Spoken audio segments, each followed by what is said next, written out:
6 9 is 424. All right, what is up, peeps? Time for the last form review of the month. We got a lot of people today. Two things I want to show you about on the shop. Of course, I'm going to plug that. This is Roxy. We haven't done like YouTube advertisement for her yet. Wow, I'm really bad at this. Okay, I'm trying to get not the glare. Okay, there we go. Woo, woo. So we've got her available. I imagine after this video goes, she won't be available for long. And then we've got battle packs. I know everybody and their brothers got battle packs, but we got them too. And actually, I am a Banger GT top guy. I found out, and I'm bagging it. Instantly bagged. I don't even care if they never PDGA approve it. Someone can just call me on it and just give me the strokes, because I'm going to bag the thing. I haven't done anybody's review. David. Up the gain. You want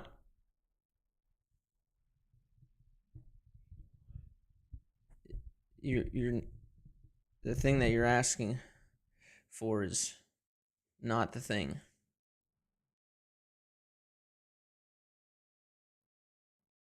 But here you are,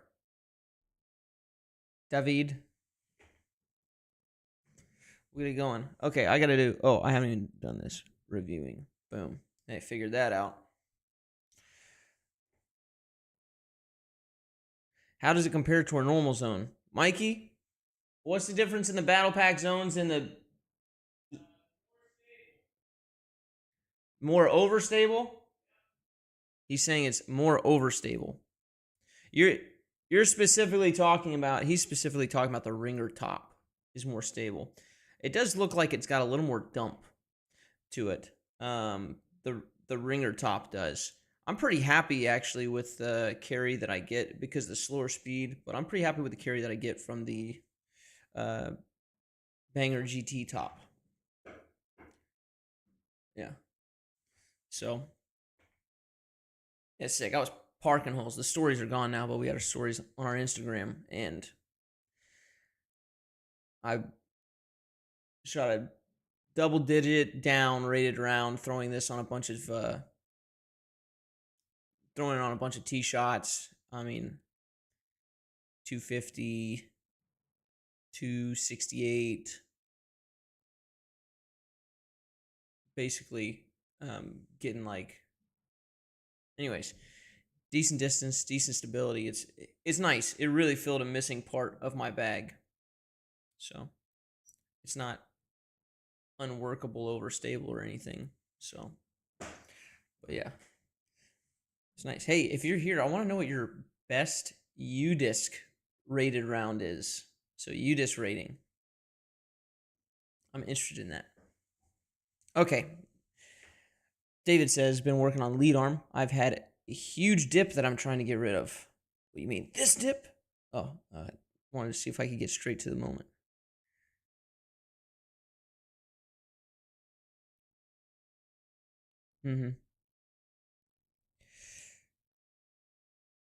Well, if you're trying to get rid of the dip, the thing that you're never going to be sad about working on, and the reason why your dip is happening, is you see how you're bent over here? You're hinged at the hips. Here. Watch how you start slowly standing up. And you see how your right shoulder's like lifting because you're standing. Right? Not lifting because your arm's moving forward on a tilted plane.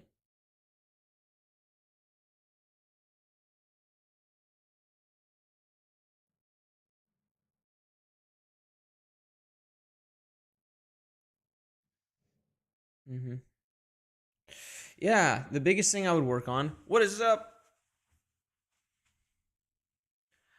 Bunky. It's funny. I don't remember people's names like I'm pretty sure your name's Brian, but I know your name is Bunky73. Like this is what our systems have gotten me into. Okay, let me get into the demo of what your issues are here. So now this, let's see, can they still hear me during the scene change, Mikey? It looks like they might not be able to.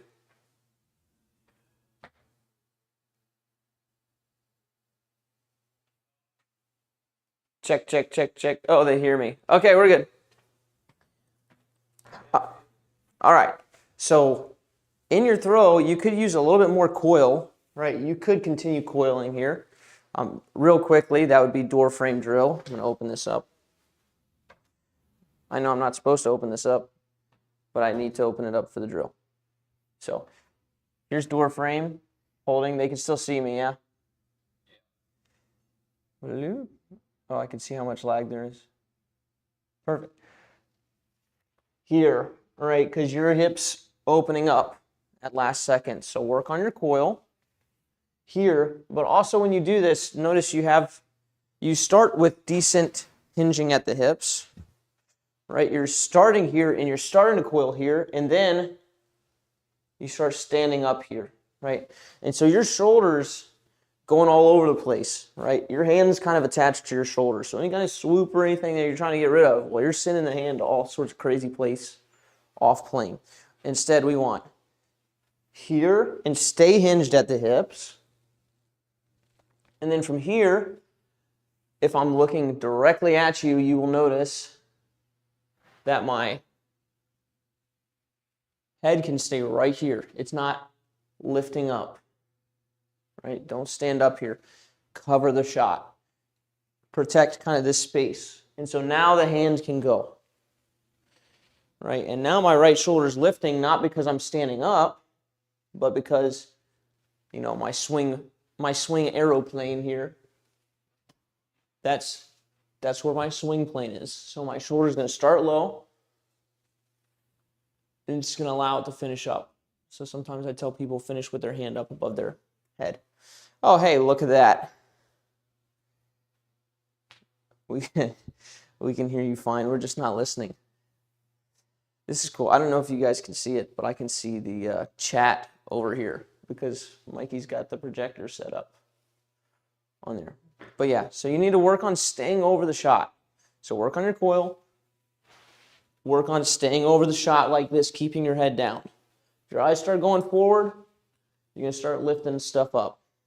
Keep your head down. Keep that bend in the hips. Throw hyzers for a month.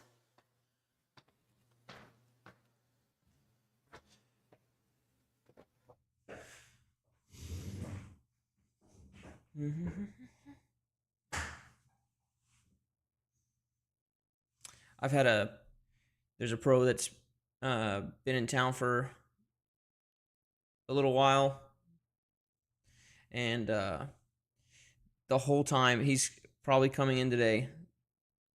He's had like every session here until like the very end of the last session has been staying on plane,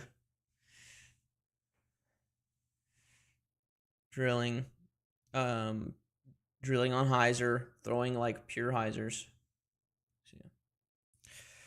So to drill it, do the 1 foot drill. Yeah, you can, or you can just stay hinged at the hips. The 1 foot drill is easiest not to screw it up, right? But this is quite simple. It's don't stand up. Keep your head over the shot. Put something on the ground if you have to. And keep your eye on it. And then slowly let your eyes leave as you pick up pace. Let your eyes go up into the follow through. Don't hurt anything. Yeah.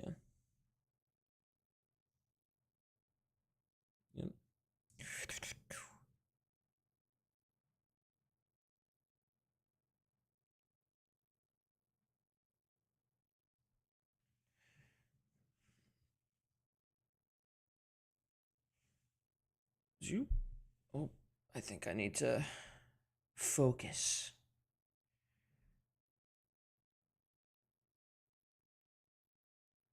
Let me try this one. Oh, don't try that one.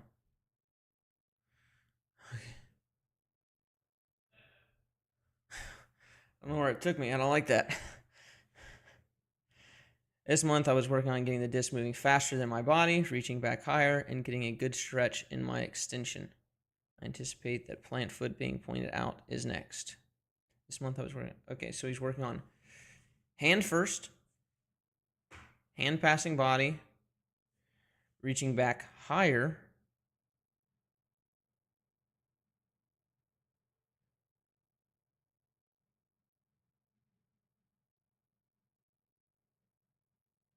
Yeah, so in terms of reaching back higher, it's more about on plane,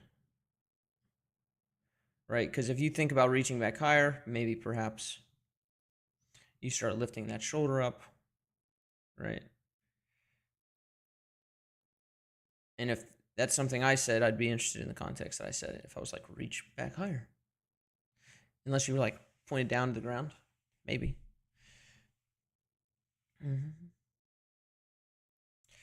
Okay, so as for hand moving past body, absolutely. Yeah, nice. Yep, hand moving past body. Yeah, so then we do look at the coil. Front foot, that's part of coil. Okay, you were pointing at the ground last month. We're in good shape then. Yeah, this kind of locked out position here. All right, so here's your drill. I got to pop that door open again. Oop.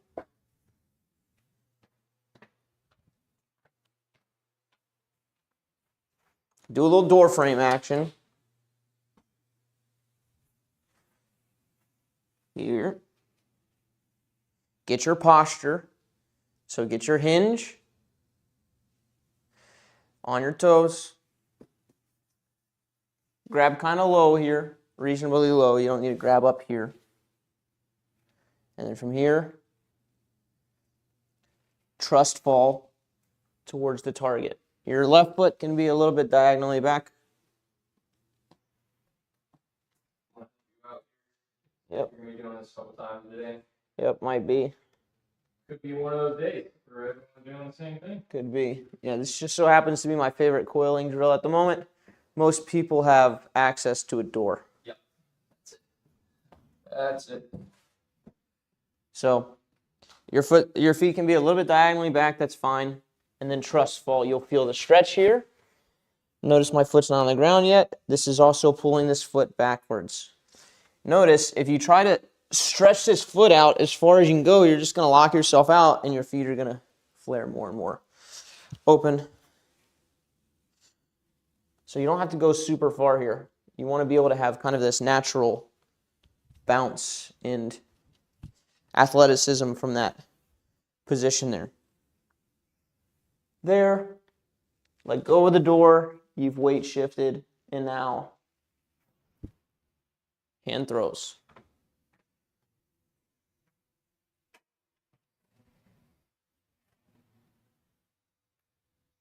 And then eventually you can do that off the wall. You can do that trust fall where it's here. Boom. Okay, trust fall. Check. Same position. Good to go. Weight shift. So let go of the door. Hand. Boom.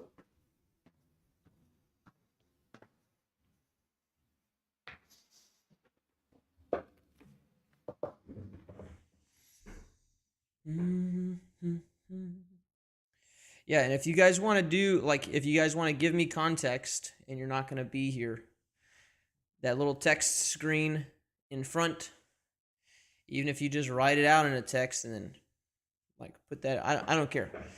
If you put it in front of the video like that, it's a great way to do it.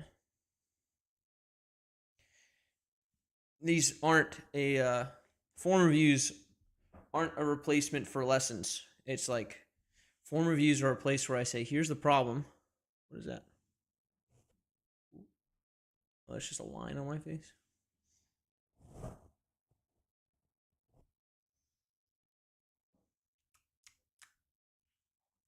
So this is just where I say, what's the problem I'm seeing? So if you have any context that you're trying to give me, that's it. I might say the same thing 5 months in a row. Right. So you gotta form views are kind of self-manage. You're saying, okay, I can take care of myself here. For the most part, I just want to know what to work on and I know how to work on it. I try to show you how to work on it, but really that's not the point of form reviews. It's just to say what's the issue that you need to tackle.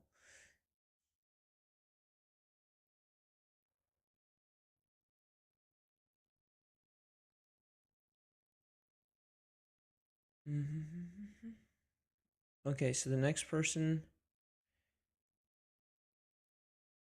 would be Fusca and then Brunder Tom next.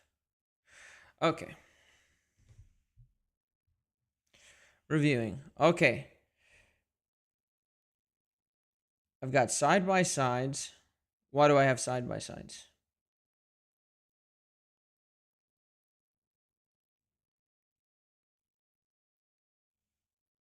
Side by sides of side on.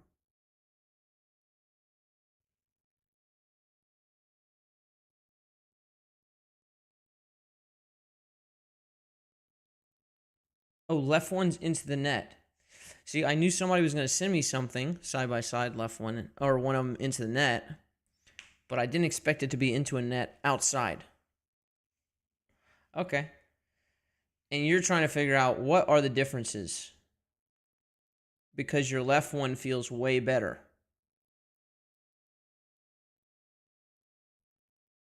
Is that right?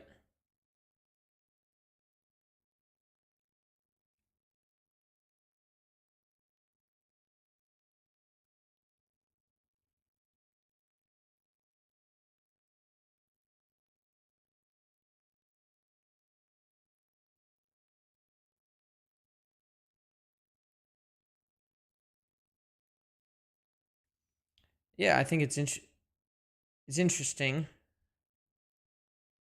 We look at this moment here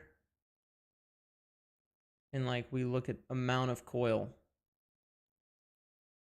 See here, you actually coil here on this left side. You let the butt turn to the target here, getting you, and your shoulder gets further back. Right here, your foot's already opening. It's like already anticipating forward. Right, which is affecting your weight shift. Right, and so you only get there with your shoulder. Oops, ignore that line.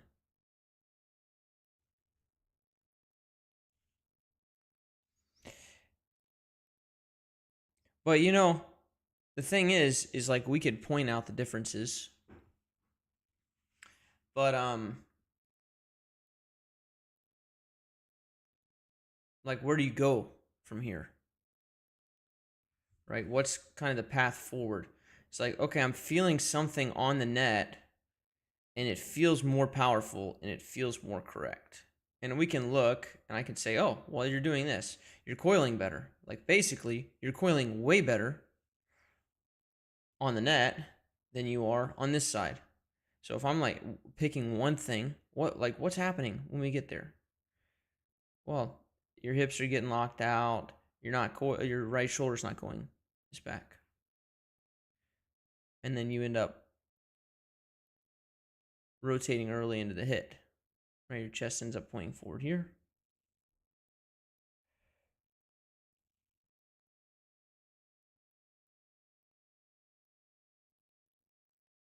And your chest is less open here. Right at the hit.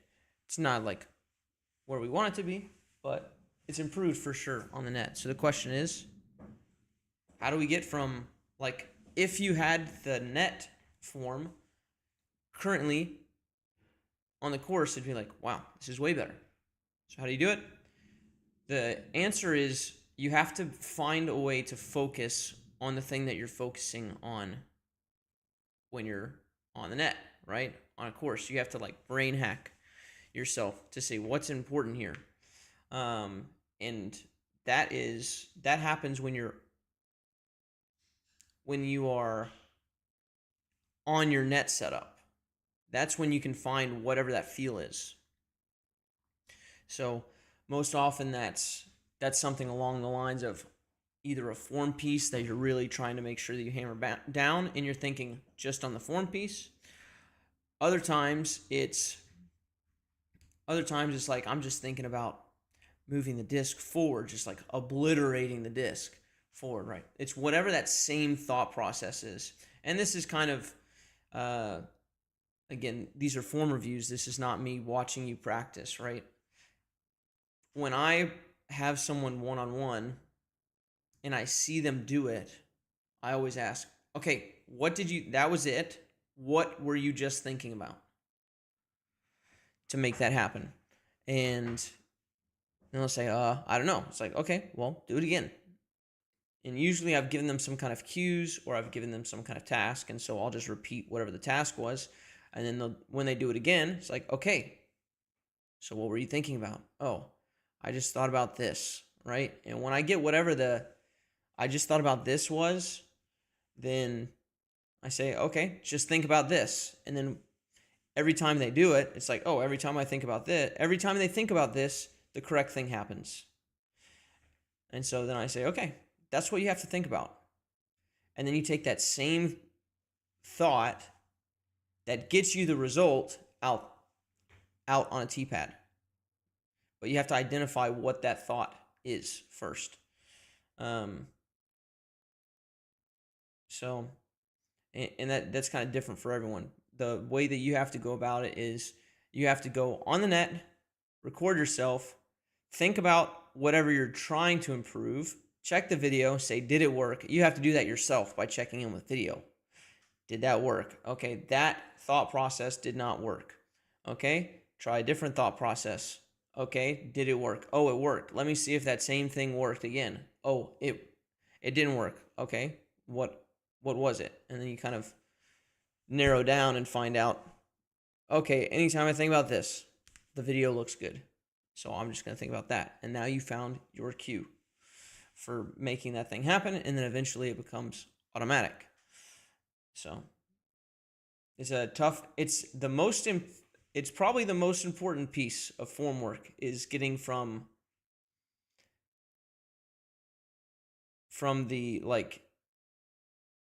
this stage where I can do it where it doesn't matter to I can do it where it does matter. And it doesn't matter what the cue is. And it's more important that you have to learn to recreate the mindset that got you to do the form thing, not try to emulate the result.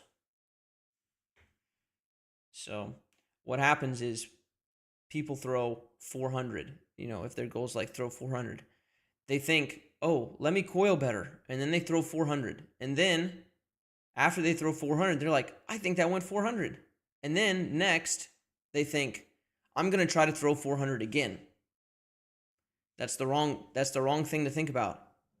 Remember, the thing that you thought about to get you to throw the 400 was the coil, not the throwing 400. So yeah.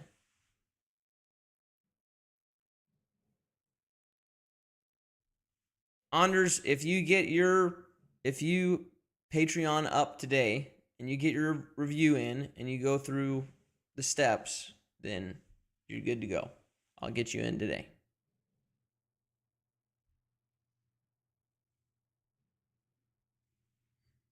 So, but for that to happen, you probably have to have video already ready.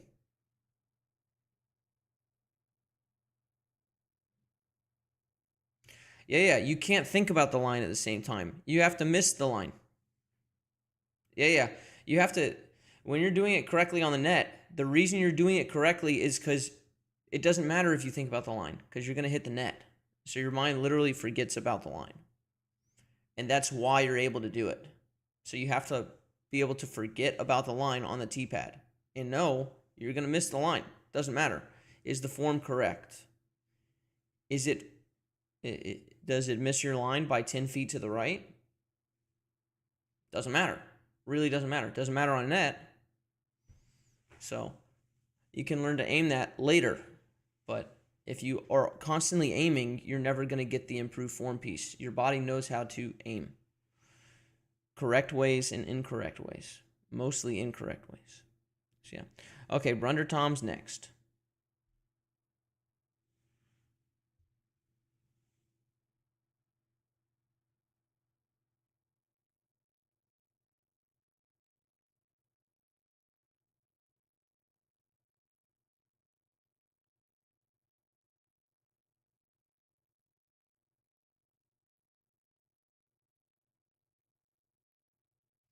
Okay.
Okay, so let's learn to walk up correctly.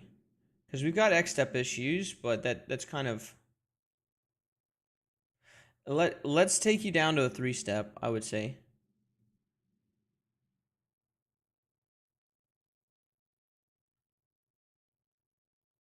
Because you're not getting anything from this X really. Yeah.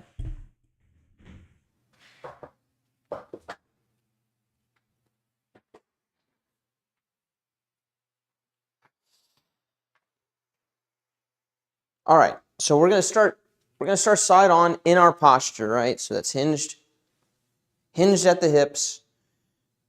We're able to move here, right? On the toes, hinged at the hips, going to put our chest over our knees. Our butt's going to be out a little bit, right? So this is technically hinged at the hips, but it's not athletic, right? The butt's sitting right underneath us. So here, right? And then with that, I want us to step here. So it's a sideways step, and you see that I've created some stagger here so that now my left can come through here, like that. Just straight through like that. Doesn't need to come around here like this. Just goes straight through like that. From the side angle, it's here. This step has gone a little bit towards you to create some stagger here. And now straight through, not turning back in here. If it helps you to hold an object right here, it's here, stays here, and now turns behind us. Right? Now we take this thing and we turn and we put it on a table behind us without twisting this foot back like that.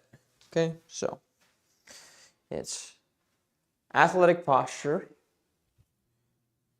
side step that's a little bit towards you. Now this foot slides behind. You don't have to focus on a super small step. You are probably not going to have a super long step if you do this, because your long step's happening because your hips go totally back here. And so now this is balancing you here, here, and now turn. The chest goes backwards. The belt buckle at this point goes backwards. So again, I'll show you from this direction. It is in the posture, and I've got this side step where this right foot goes a little bit this way so the left has room to pass. And now from here, I've got this, and I turn. Right? That's what you need to work on.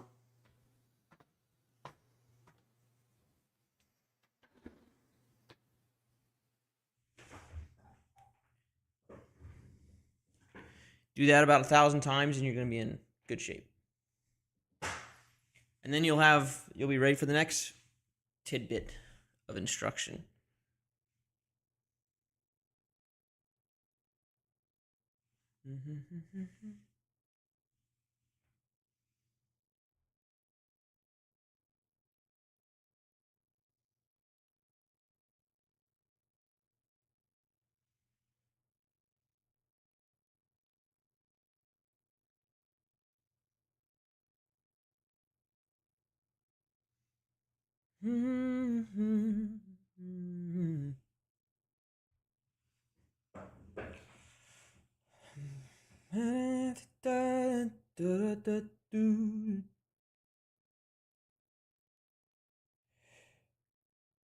Out of the darkness,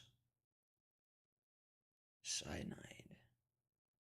You have gone and exaggerated. That's for sure. Okay.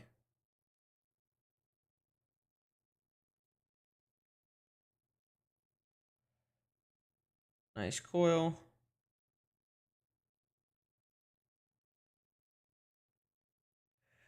Yep, the supination is there because you're working on nose angle down, right?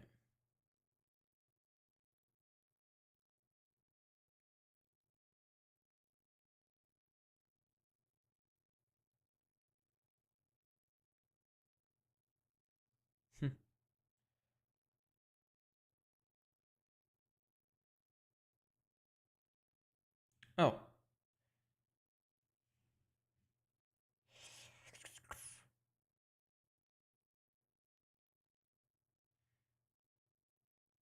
I do know that the disc angle on reach back is absurd, but even a bit neutral angle movement goes to old form. Uh-huh.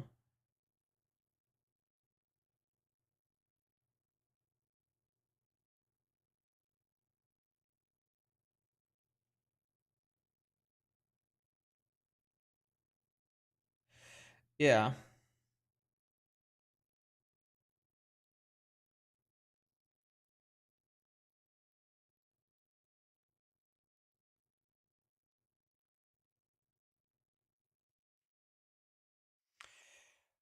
Yeah, I was gonna say, yeah. So keep the arm. Keep the arm here if this is what you need to do to exaggerate it.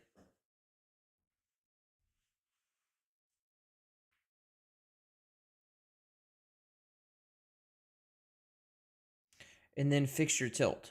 So keep the arm here. But you see how you're totally upright here?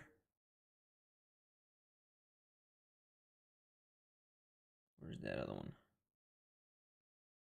See this? Totally upright.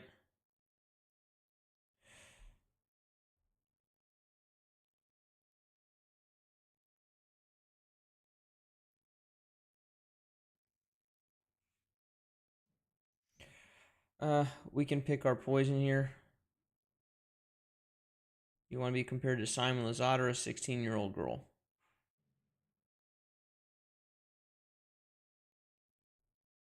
You see this posture here? This posture is super important.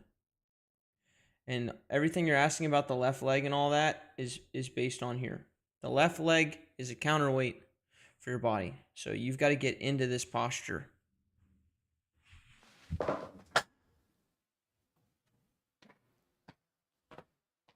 So keep the arm thing, but this leg is counterweighting the arm, right? And if your hips are up here, there's no reason for this left leg to be here.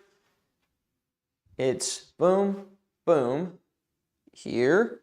And since we're postured with our butt back and we're hinged at the hips, that balance is totally different than this balance with our body upright. This is going to put us on our heel. This is going to straighten out our leg. This is going to do all sorts of unathletic things here. So, but if you're here and you're leaning forward, now your body wants to be on the heel, or the toe, sorry. Now the body wants to be on the toe. Now, when you go to throw, and you're bent over like this leg wants to be back here to keep you balanced and on plane. And when you're on plane like that, it's way easier to throw nose down. So you're probably not going to have to exaggerate eventually as much supination as you're doing right now.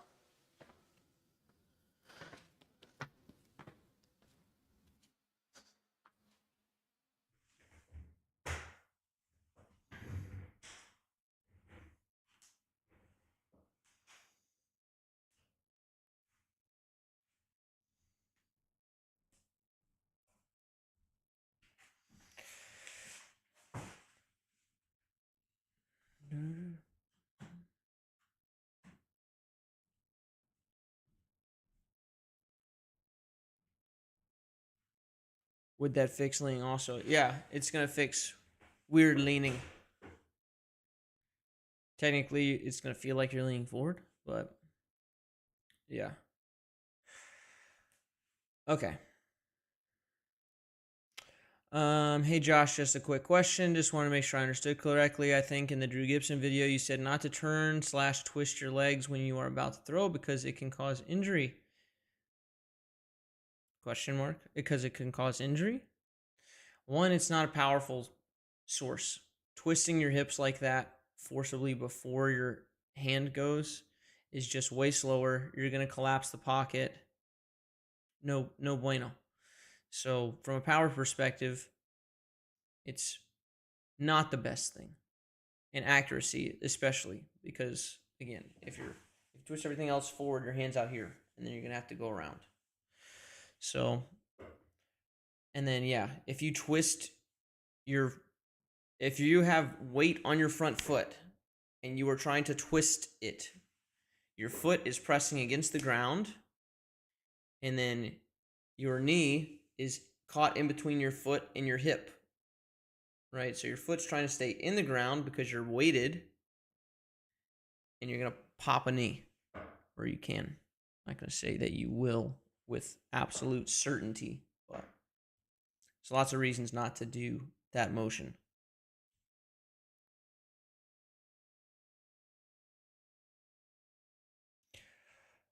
Okay, who was next? Steamroll said he was here, I thought. Is that right?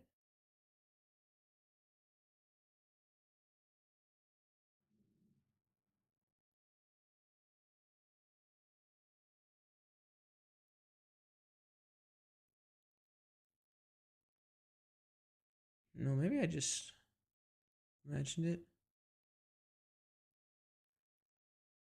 Da-da-da-da-da.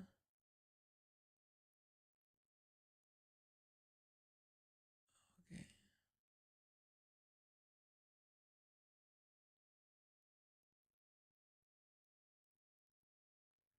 Rosif is here.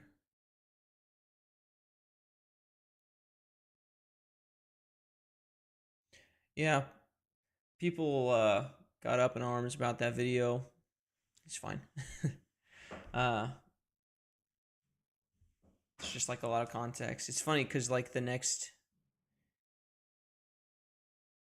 like my first lesson of the next, like a couple days afterwards, I spent so much time trying to undo. The guy's like paying me, and like he tried to literally do what Drew was telling Bonanza to do, and it's like this lesson. I wanted to spend 5 minutes on this, and then I wanted to move on to the next piece, but it's like there's already so much baggage there that I had to undo to build. And anyways, disc golf coaching's weird. People are like, why can't you have 5 coaches? Like, can't you just learn from everyone? It's like that literally never happens any other sport the way that happens in disc golf, or it's just so weird. So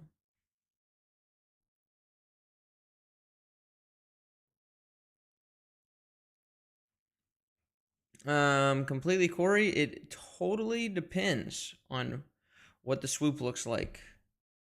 You might not even need to remove the swoop. Here's a swoop that I'm pretty sure nobody wants to remove.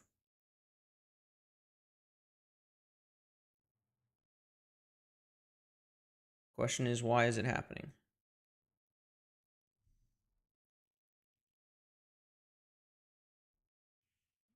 Okay.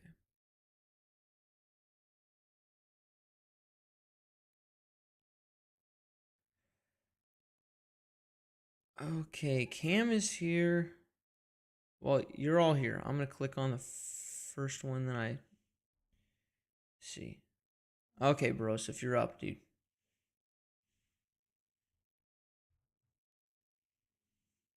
Oh, you didn't see what I was talking about. Here's a swoop. Uh,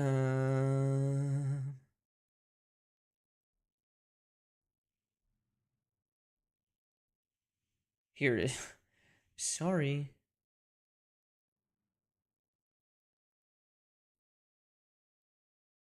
Oh no, I'm swooping. Bomb! So, there's so much when it comes to swooping that's important or unimportant. I can find eagles swooping.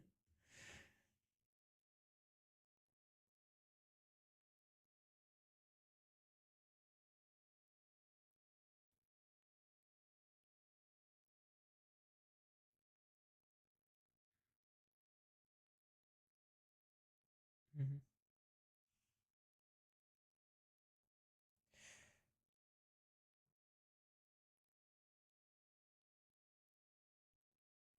So there is not actually coil here.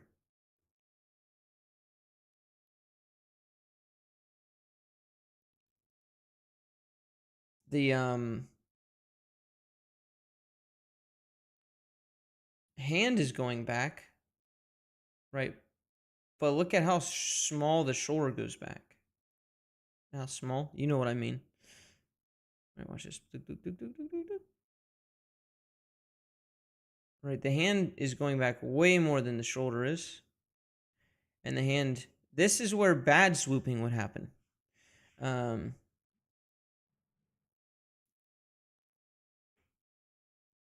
your right shoulder is what we're talking about. But the shoulders are attached. So let me show you.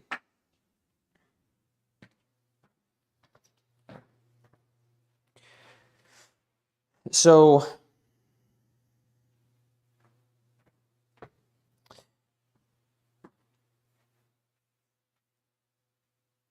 when we get in the correct posture, like so, hinge in the hips, right? If we start coiling from here, that's what our shoulders should look like. My right's dropped below my left. It's not like this. They're like this. But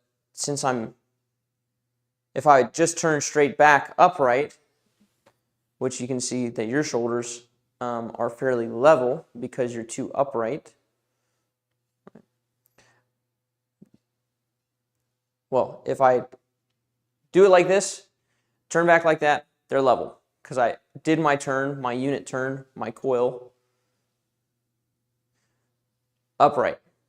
If I do it with correct posture and I do that same turn, now it's here. Because your arm is moving back so much, this angle is changing a bunch without your shoulder moving in sync with it, right? This right here, you should be able to coil like this. Here, the relation between my shoulder change right here. It's just, boom. Now I've coiled. Now you can see my right shoulder, right? Now this is the thing, is people always want to look here down. This is a distraction, right? This makes you think that because it gets back, you've coiled, right? That doesn't matter. This is what matters. The shoulder. Does the shoulder get back? And if you get your shoulder back like this and you don't extend your hand, all of a sudden you're Eliezer. If you extend it a little bit and you just open it a little bit, you're Kristen Tatar or Calvin Heimberg. If you unhinge more, now you look like most people, right? This also doesn't matter as much. Right, so we've got to go here.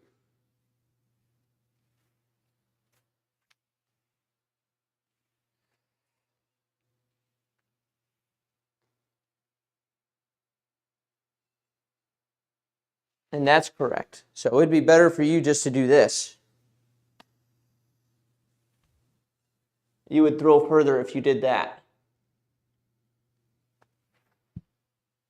than what you're currently doing, which is this. because you have less coil. It just looks like you have more time to swing because here.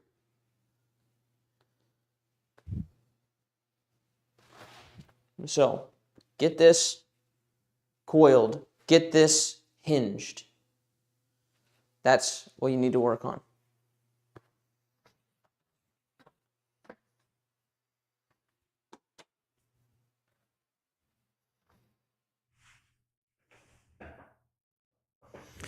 I think I've done all the steps correctly. Let me know if anything is wrong. I was rushing. Well, I'm not going to let you know if anything's wrong because I won't see your email. So I would go back and check.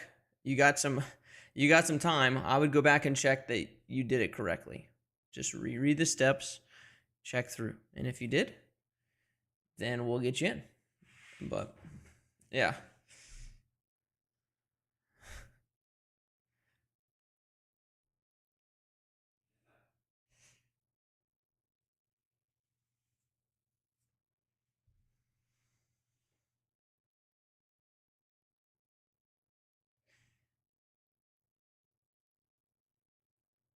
Yeah, form reviews is one of those things that I'm like always thinking about Nixon. It's like, dude, takes a lot of time, a lot of steps, and we squeak people in last minute.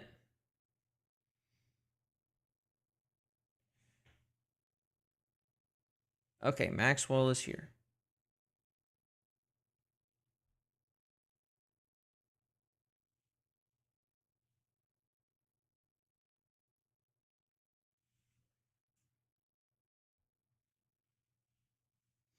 Where did the overthrow name come from? Well,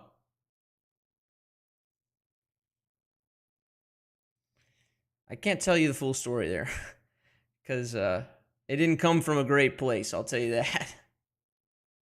I was in one of my burn the world moods where it's like, God, just set it all on fire. It's all trash. And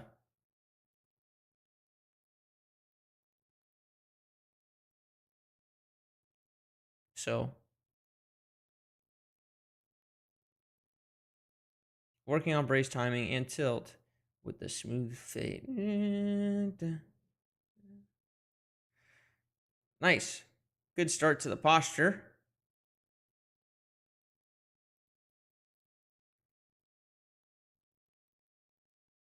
Sit up a little bit, yeah?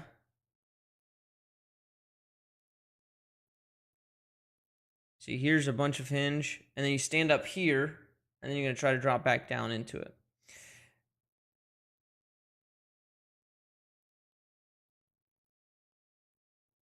So, if you're going to go for like super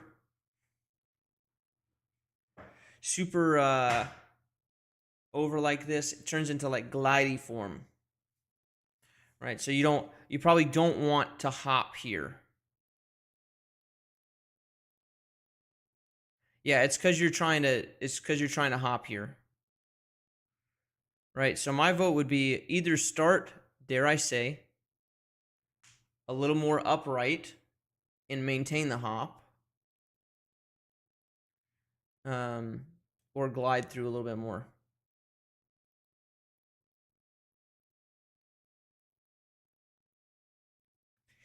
Yeah, here's the stand up is real. So you just got to maintain it a little bit more.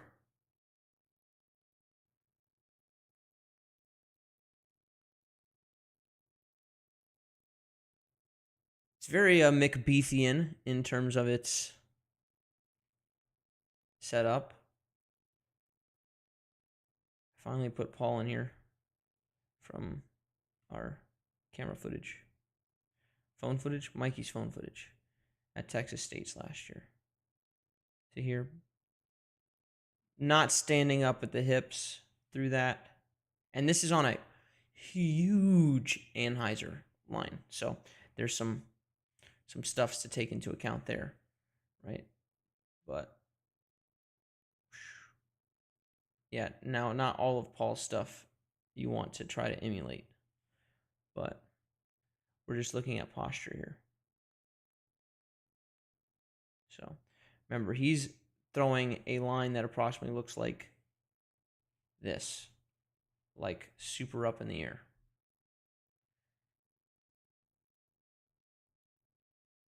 Right? And you're about the same. You're about the same posture almost as him, and you're throwing here. Right? His line is over trees up a hill. Your line is down.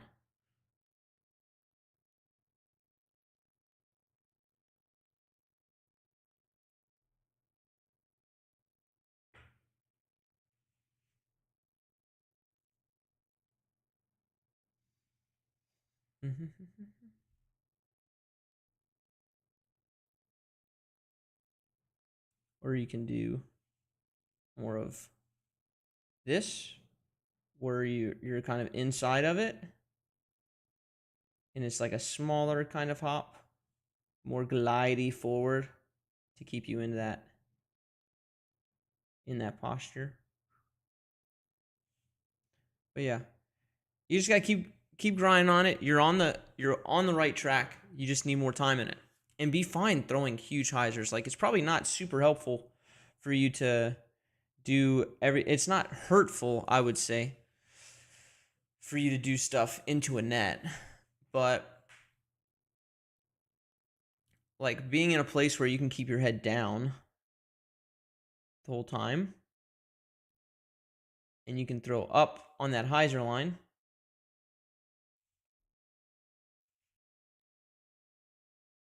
It's probably nice. Let me get this back view going here.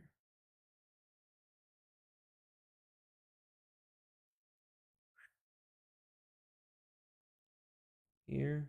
Boom. Stays over the shot with the body here.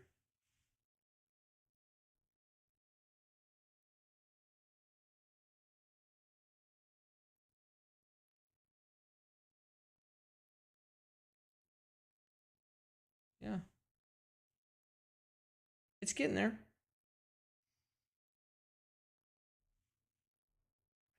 See, the shoulders are fairly level here at this point. You just like lift your left shoulder up a little bit. Yeah. You got it. It's gonna pay off. It's gonna pay off big time, dude. Yeah, like I said earlier, I've got someone that I'm working with that's they're on Pro Tour. Oh, hello. Sorry. They're on Pro Tour, and they've had like 5 sessions here, and this is all we've worked on. It's a bit of a grind, and he's picking it up way faster than most people would. So you're fighting the good fight on this one. If you can stay patient, it'll pay off. Finally gonna fix Ricky. Yeah, that I wouldn't touch it. I wouldn't touch it.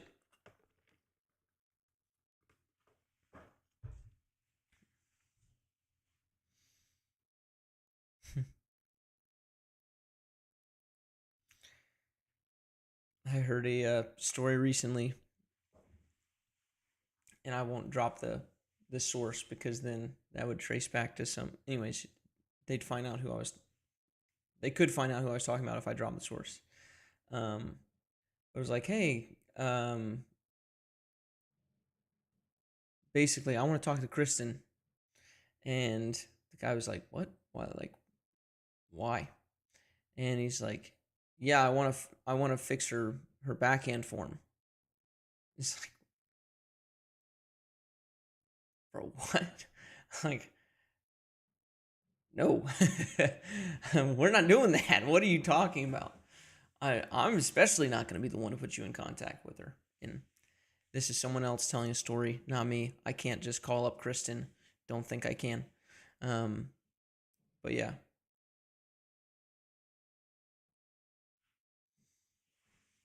Yeah, there are some pros that are, suboptimal, but there's a point where, like, even in top pros, if you look at something, you say, okay, that's suboptimal.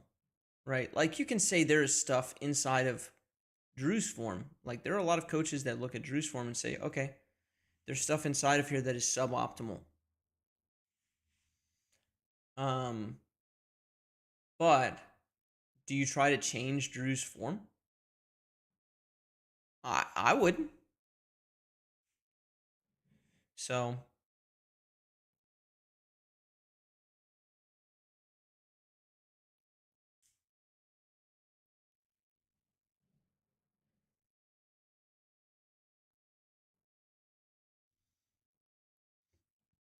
Paul is probably the best example. It's like obviously Paul's a crazy athlete, but from a coaching perspective, to like you don't want people to emulate Paul.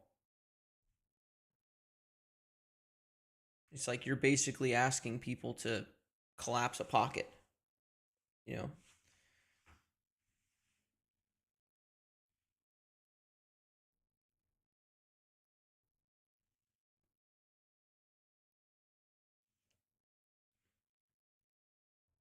Right? This position, there's approximately one person on tour who's made it getting their left shoulder this early to the party. And probably the greatest our game's ever had. But it's like people try to do that part of his throw. Freak athlete that makes this part like doable. Paul has been very intentional about building his form. Even just the few conversations that I had with him back in the day. That's not what I want. He tells you, like, I remember the things that he's told me about, like, how he practiced certain parts of his form. It's like, oh, that's crazy. Like, he went out there and he grinded on form in very intentional manners. And then you can see it in his form. But yeah. Yeah, when players get that good, you do not change your form. You improve the form that you have. There are a lot of people on tour that need to change their form because they're not, they're number 100 in the world and their form's never going to let them crack into the top 20. But not most people. Okay, who am I looking for? You guys are getting me on tangents. That's obviously, obviously I don't mind getting on the tangents.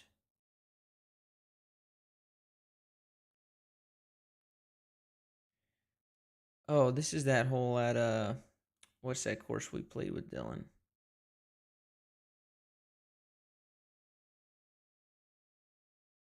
Okay, so we got this step keeps giving you problems, brother.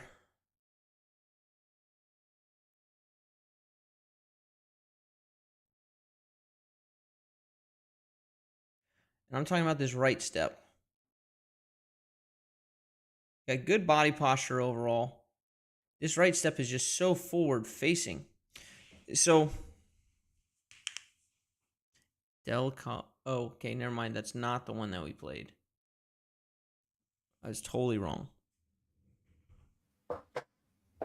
So you've got this forward facing right foot. I know we've talked about this. This thing just seems to be your nagging problem. So this is the move of the foot. It's like a pitcher. Okay. The right foot should be facing this way, not this way before you throw. And you with your nerdy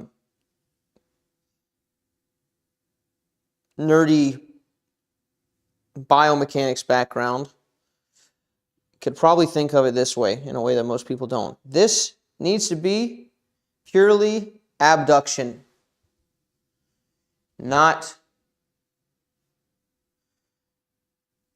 internal or external rotation here, really. Right? It needs to be, we abduct,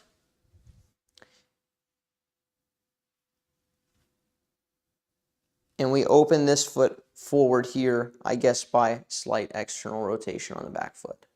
Okay, everybody else, I just lost everybody else. You don't need to know that. Don't start researching that stuff. Right? Basically, here, and it's this. This is the move off the right foot. It's here.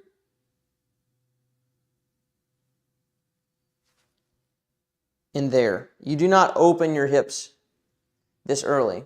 Well, okay. So pitching thing, right? Dylan showed me a drill that he does for his pitching. And it's where they put a like resistance band here on his hip. So it's closing as he's going forward. Right? You are like,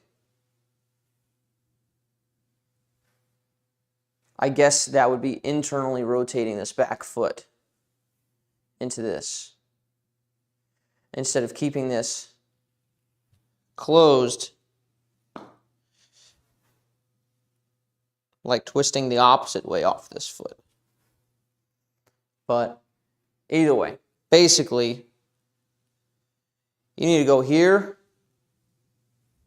and there. And it's this push forward off the back foot. It's the lateral shift here into this stomp that ends up jarring the hip back.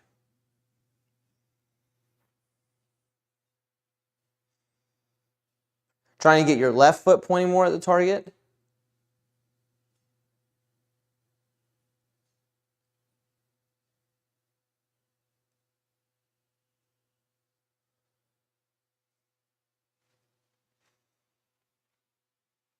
Yeah, I mean, you would know more about pitching stride than me, but this foot does not need to be forward for this foot to be forward. That's what I know. It's like, you need to come in here and plant that foot there and then roll off of it this way instead of pushing forward like this.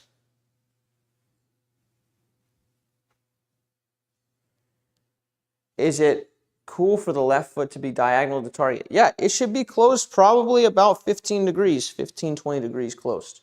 Doesn't need to be here. Doesn't need to be totally straight. And Marweed's isn't totally straight. It's pointing forward, but it's not totally forward. Right? Eagles is totally forward, but most people it's actually 15 to 20 degrees off this way. Right? Yeah. But that's still, like, whether I go forward or not with this foot, I can go 100% forward here and have the same motion correct here. So I can go 15 to 20, or I can go 90. 15 to 20 is probably better in terms of plant, but this foot's the problem.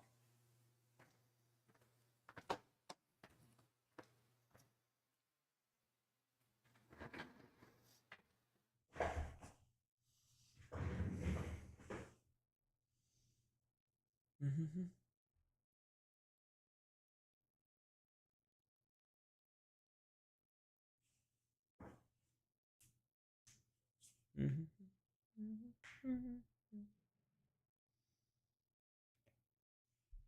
Okay, who else is here?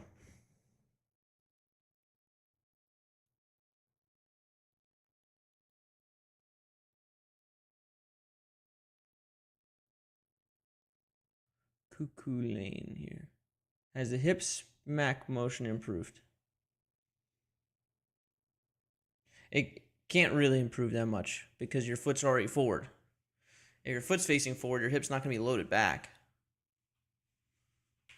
Right? You got to get that prep first. McLovin here. Did McLovin say he was here for a long time? I think he did.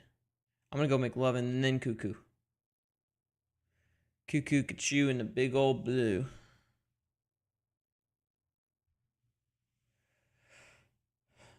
Then it's Cuckoo Kachu in the big old blue. Boom, boom, boom.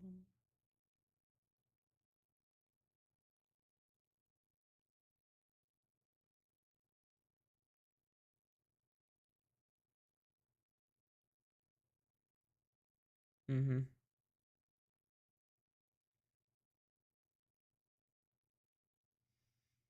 Yeah, notice from here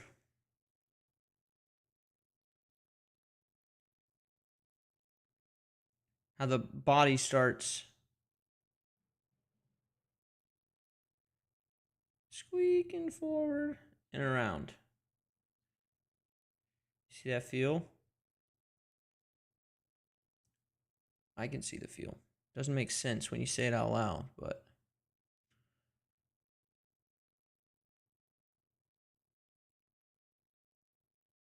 see that? It's just spinning around. The lead arm, the trail arm, the hips, they all just start going around kind of at the same speed.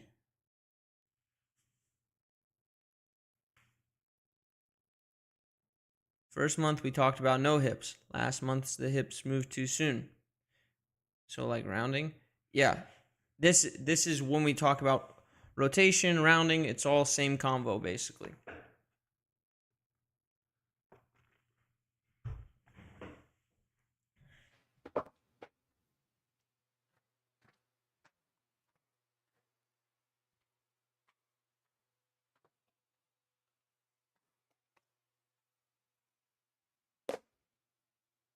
So we need to get here turned back, and then from here, nothing happens. Absolutely nothing except send the hand, right? From here, you need to feel this. You put your left hand on your chest if you need to, and go like this.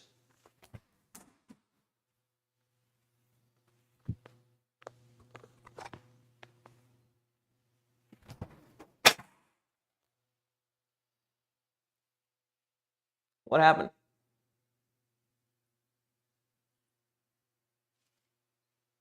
Mikey, I might have just hit a light. I'm not sure.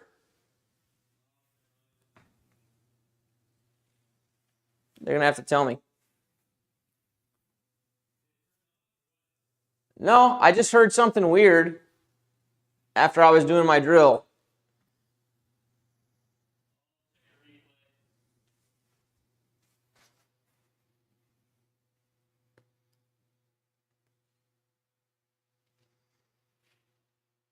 Here, hand. Right? You still haven't let your hand pass your body fast enough. Say what? Okay.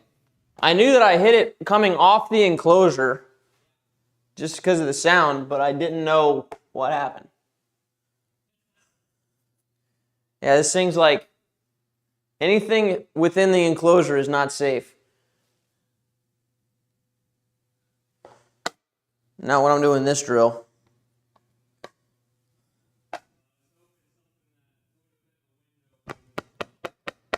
Here. No, that's why we had the enclosure.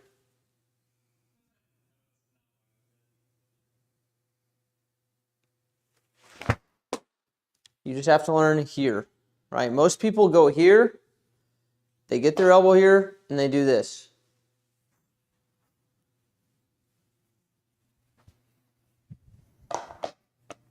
You've got to get your hand going past.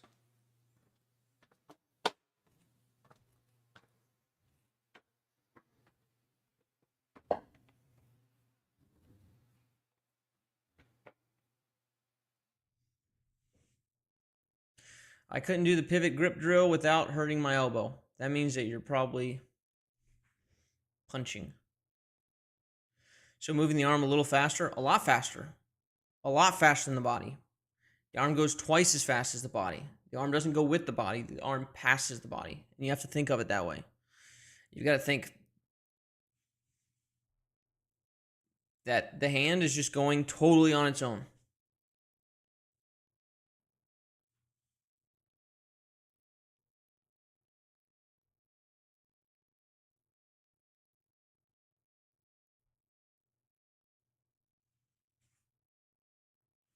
Yep.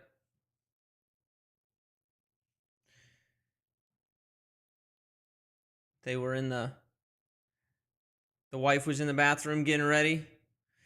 You're going to be late for your dinner reservation. I never have dinner reservations, so this isn't one of my stories, obviously. But you just decide we're driving separate. I'm going ahead.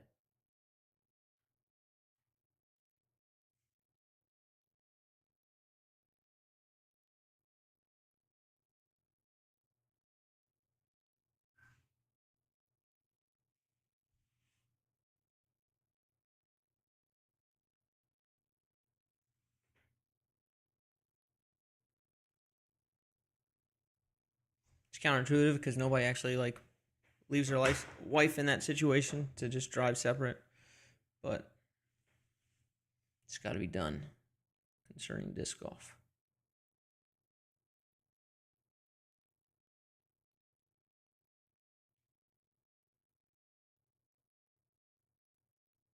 Yep.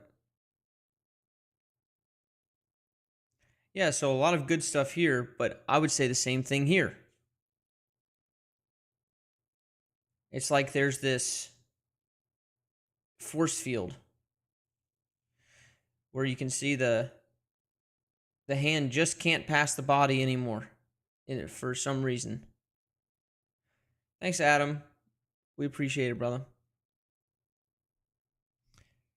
Right, and now the body's got to start turning with it.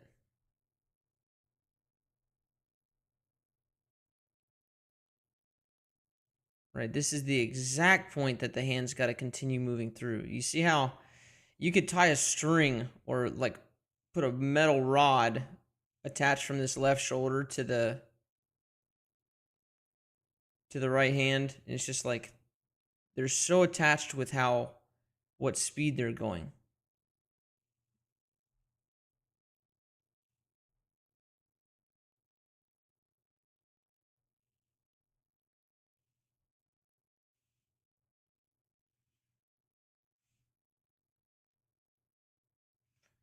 But watch this. Dun, dun, dun, dun, dun.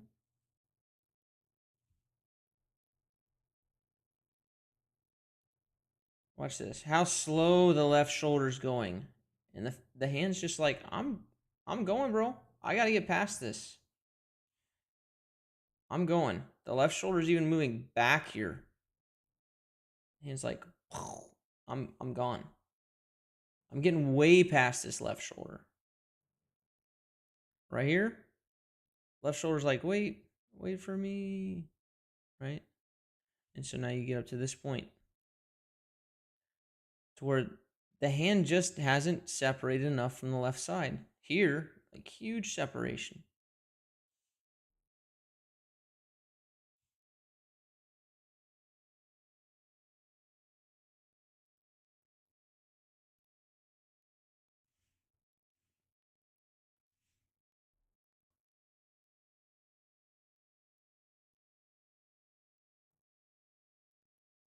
Right, that's why I start with the drill I was just doing, because it forces you.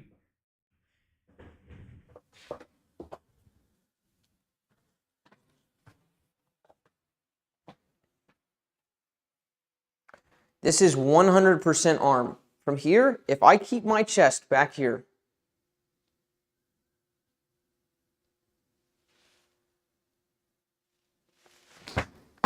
I can send my hand forward. The race is not even close. This one's not even driving. It's not going. And you have to go to this end of the spectrum. Like you have to go to this point where you're set up, you coil back like this, and now it is 100% arm. No doubt it's 100% arm here, right? My body's not adding anything. Just straight behind me. Right, 100% arm, but I've got this. Now I know for a fact that my hand can outpace my body. But if you don't start here, you're never going to know that. You're going to think, oh, maybe it is, but everything's moving. Right? And then eventually,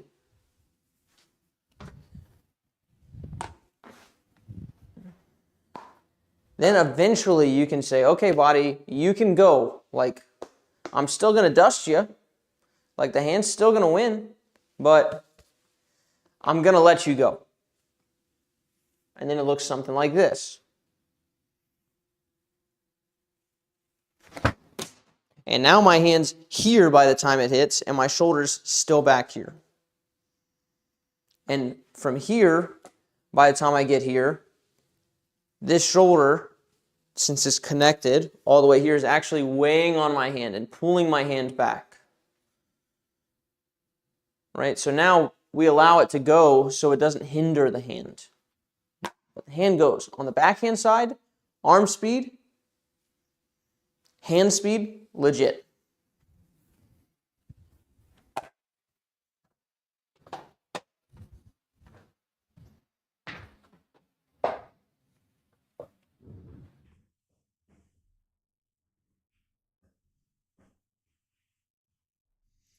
I mean, I had to do it too. Like, I had to do that same drill.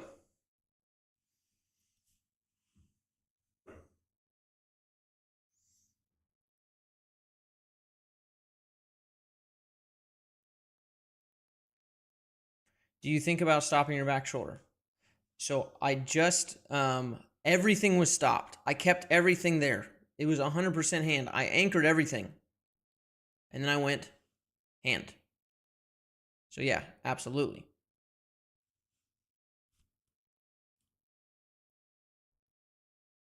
And then eventually you can unanchor it and let it go on its own. Doesn't mean you put a booster on it and you send it faster. It just means you let it do its thing, which will be it rotating a little bit because the hand is going, not so that the hand can go. Right now, you're pushing the hand with the back shoulder, and that's just never going to be as fast as the hand going.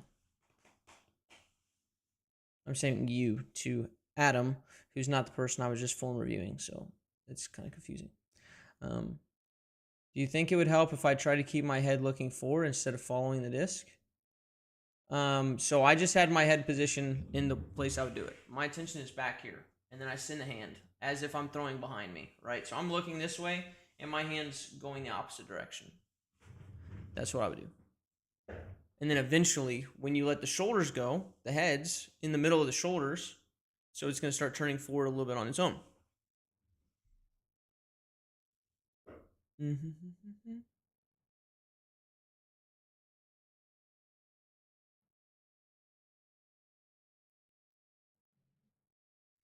Okay, who is next?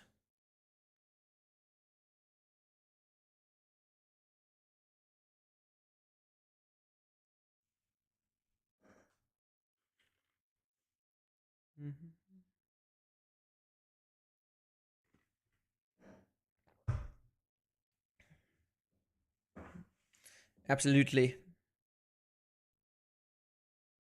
Are we gonna just start mowing through people now? I mean, not mowing, but like, not in terms of speed. I mean, am I gonna start posting their timestamps in our Discord server, or are there people still on here?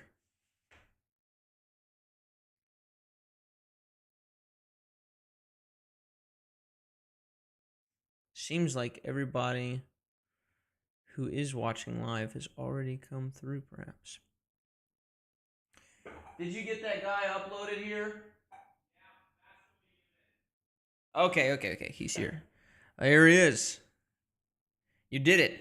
You have done it successfully.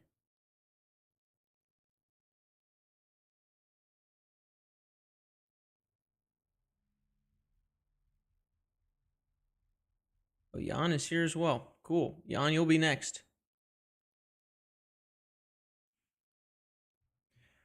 All right. Nice little turf action.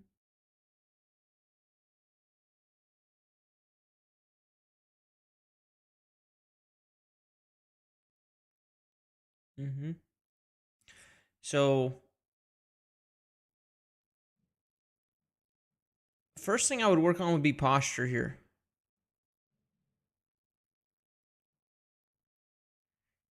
See how your weight here is going kind of towards your heel. You're opening up this front foot. It's allowing you not to coil, right? So we can kind of work on posture and coil at the same time with the little door frame drill action. But you see how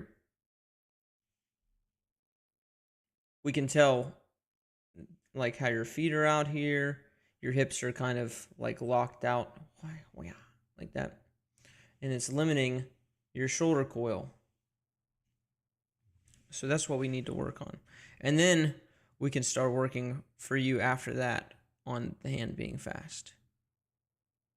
But right now, currently, your body has to rotate because of the position that you're putting it in here.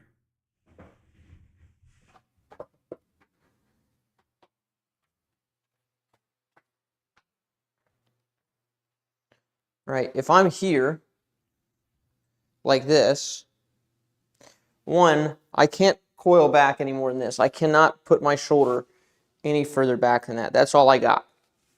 Because my shoulders are attached to my hips, and my hips can't go back, then I can only take my shoulders so much further back than that. Right, so I've got that. Right, so we need to get into the correct posture here. Right, the correct posture, you can check it by, like, can you bounce around like this? I would have your feet, out, springy. The butt's going to be out a little bit. And once we get into that posture, and we're back to the door frame. Right. Hinge at the hips. Grab kind of low here. So for me, that's kind of like at where if I was wearing a belt, where my belt would be. And now let this pull your shoulder back. We're staying on this toe. Left toe here. Let it pull the shoulders back. So now you can see my shoulders. Let it pull your butt forward like this. And now we're in this position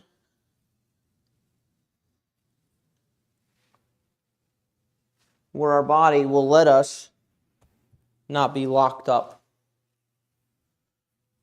And it's not going to have to go from here and force us to rotate to not be stuck. So yeah, here, grab nice and low, let it turn you, and just be mindful of trying to stay centered, right? You don't want to do this. You don't want to be like that, right? Head leaning forward, all sorts of off balance. You can see where my body's angled by my zipper, right? Head over the front foot. Needs to be here. There, centered. A centered coil.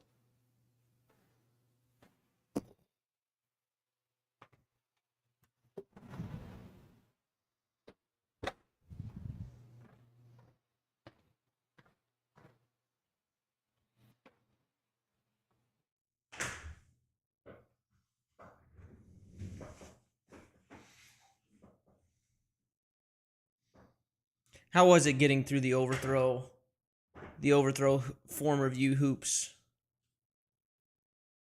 It's not a perfect system, but it is a system.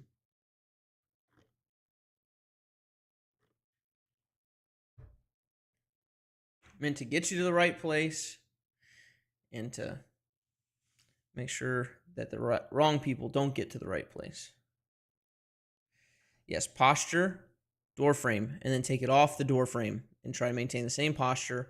See it in a video, see it in a mirror. Get your eyes on it somehow. And then you'll be much better set up to throw.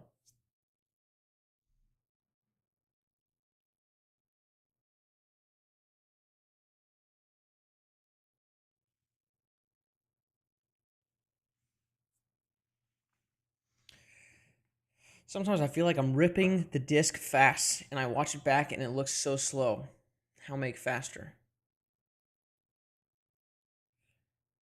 Yeah, this happened. I saw it actually happened to me not too long ago, a couple months ago, I guess, at this point, where I actually saw Mikey's brother Joseph throwing, and he was throwing 60. He threw one that was like 62. miles an hour, and I was throwing at the time about 58. I was like, dude, is that how slow 62 looks? Am I throwing slower than that? I look slower than that. You're telling me I look slower than that? And Mike was like, absolutely. It's like, all right, time for that to end right now. And so then I just decided I'm going to start throwing faster. And you just speed up the hand even more. Now, I'd already done form work there, but there's a point where your form work is sufficient. Like your body is set up sufficiently to just move the arm faster. That's how you really add on distance. Just get in the correct position and then move fast. So, are you someone who needs to get in the correct position, or are you someone who's in the correct position and needs to move quick? Those are two different processes. Okay, I guess. Yawn. Wow.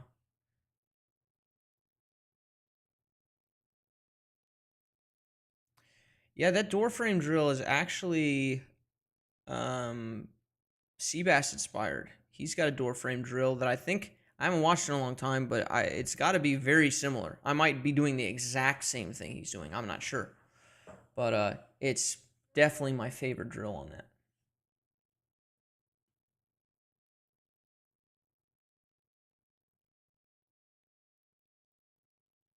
Mm-hmm. Okay, yawn.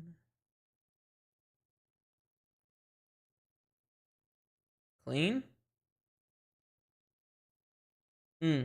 Not clean. This is looking great. So controlled right here. And then I'll give you a hint. Here's where it messes up.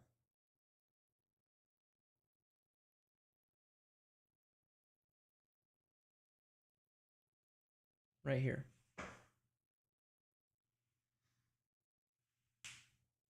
So you've got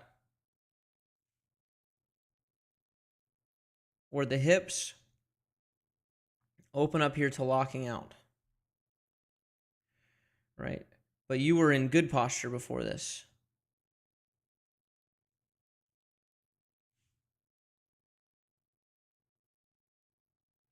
Right? But this is affecting your shoulder coil as well, right? Because you're trying to coil back while your hips are trying to unload. So you got to keep coiling. Got to keep coiling those hips the whole time, that whole step.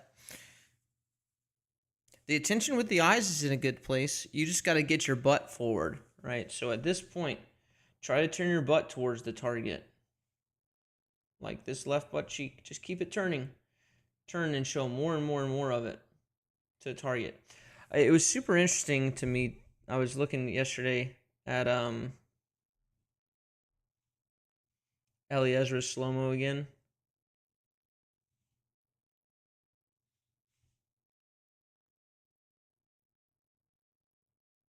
And so watch here. Okay, butt to the target. Now watch this. Okay, butt to the target. Now watch this. Watch. Boom. Look at that extra little turn right there towards the target. Her foot actually turns after it's already on the ground because she does such an aggressive butt turn towards the target here.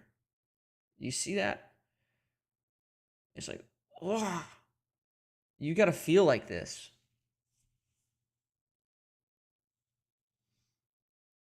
All right, look where she's throwing this thing. See where this thing's going? He's going over this way. Boom. Like up through here. And look. She turns her butt almost entirely towards like where she's throwing. Sorry. I guess it'd be more like this. Is where her like hips are aimed.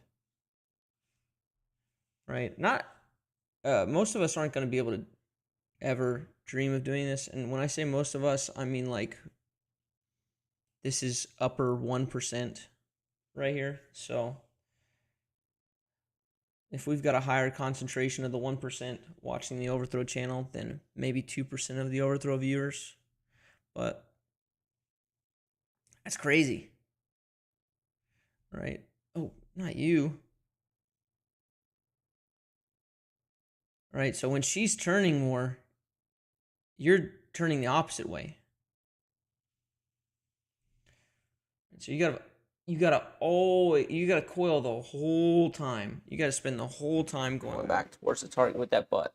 Well, what happened? Mikey, I think your iPhone's messing up.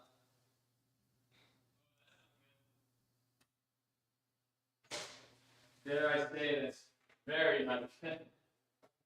I got like a little loading screen. Well, I'll show you here. You just won't be able to hear me yet.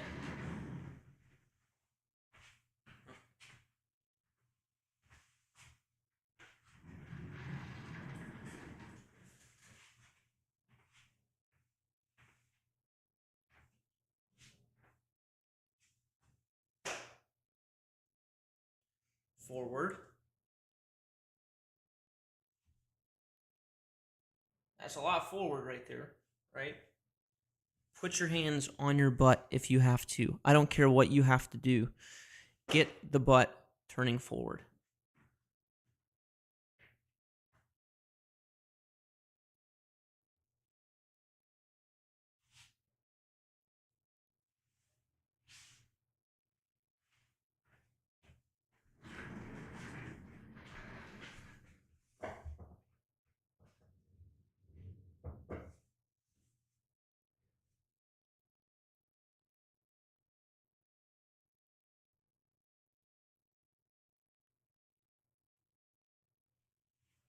This is gonna work so well.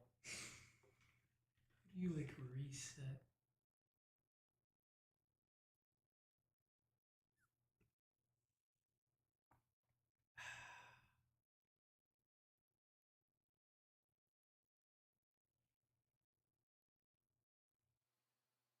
Mm-hmm. Mm-hmm. Mm-hmm. Mm-hmm.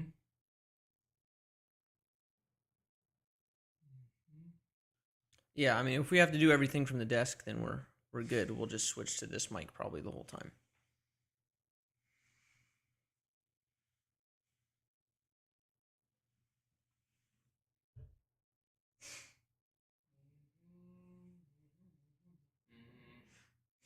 Okay, onward. Jans, you got all that, brother? Jan, not Jans. Pluralize and everything.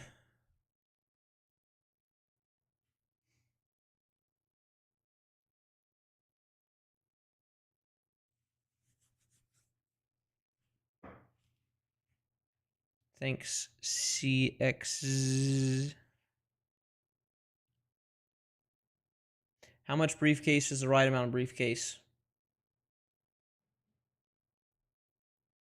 It very much depends. There's so much that kind of goes into that stylistically.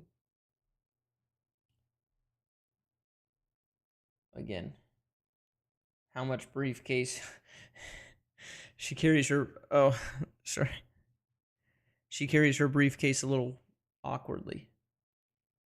If we're talking about briefcasing, so Eliezer's like negative. Negative is perfect. Anti briefcase. Oh, steamroll. Steamroll is here.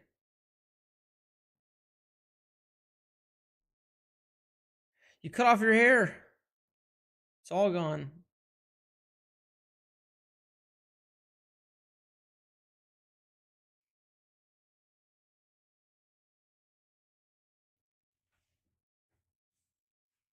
Helium in that briefcase. Yeah.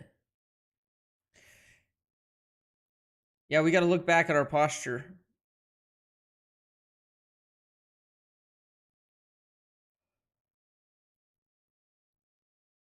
So the elbow away from the elbow away from the body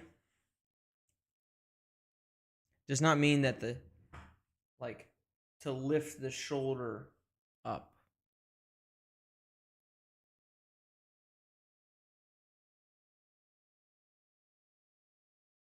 Right? Like you see how the right here is up above the left a little bit. That's like probably an uncomfortable amount.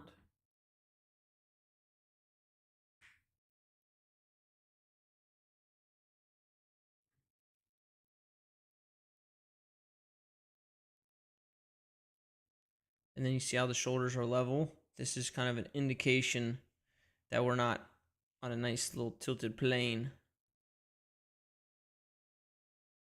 And we've talked about this before.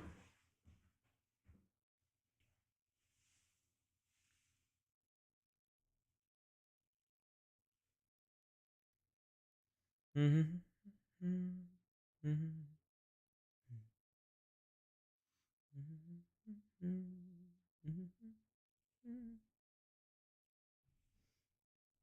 Someone from your fellow country.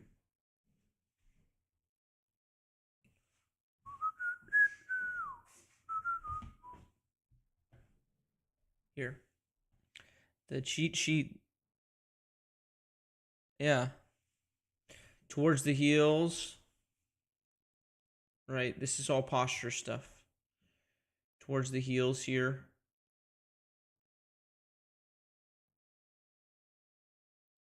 To upright. That's why you've lifted your right shoulder up above your left. This is why when people are like, "Oh, just reach down," and that helped me. Yeah. Yeah, you're still trying to keep it flat. Like if I had somebody who's going to follow my training regiment to a T, and it was like, I just want to do the thing that's going to make me improve the most, and like I'll do it, Josh. Like I will just straight up do it for a month. And not everybody is this way, right?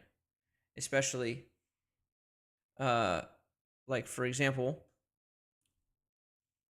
I've got children, I've got a very full-time job. This is it.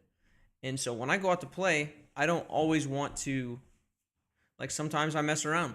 We're good. Sweet. Sometimes I mess around. But so it's not, I don't expect anybody to do exactly what I say for a month. I don't want the fun sucked out of the game for them while they're doing improvements. But also, like if you were completely, and this is for everybody, this isn't just for Steamroll, right? If you were completely bought into, I'm going to do only what helps me get better, and I will find joy in that, even if I don't have fun during the process. Like I'm just gonna make that, like I will work, like I will actually make it work. Then I would do what I did with what I'm doing with this other pro, which is everything you throw. It's not on, Mikey.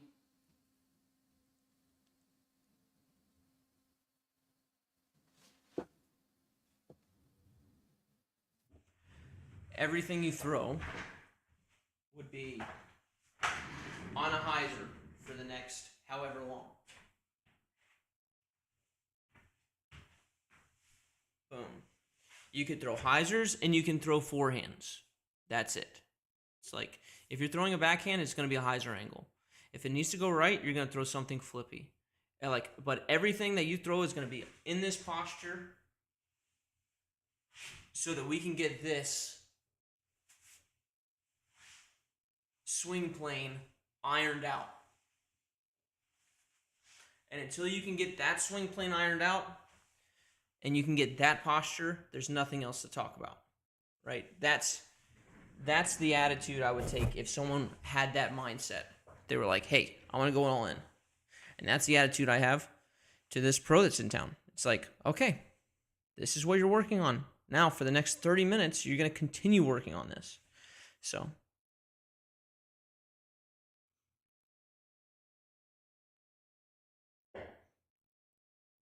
Right. Yeah, and I believe you. And yeah, I totally believe you. And I know that, like, I know your situation. I know you've got a little kid. I know, like all the things. And it's like you really need probably more time than you have. And with the amount of time that you have, it makes sense why you still need to work on it, because you just don't have all that time to practice. It's like that's life, and that's where disc golf is. So I, with a pro and someone who wants to make money, it's like, look, you got to get in here, you got to do this, like grind it out. But if you're like, oh, I've got this thing called a job, and then it's dark, uh, you can only do what you can do, right?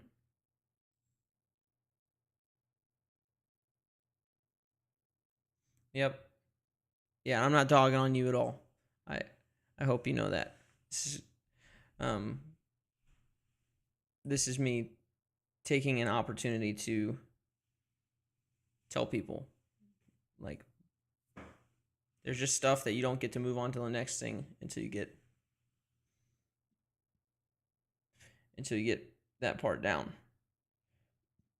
There's still so many of you guys. 1, 2, 3. Okay, not that many. We're about halfway through.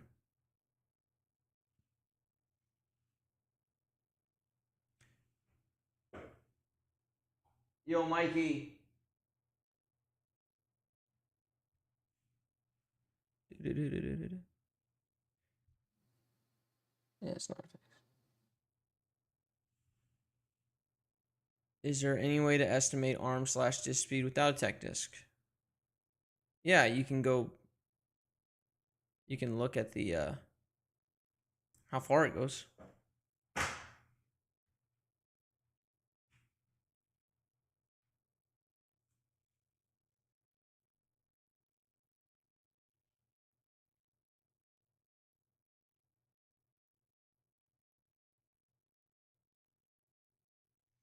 Okay, I think we're through everyone that is here. What is that doing on top of there?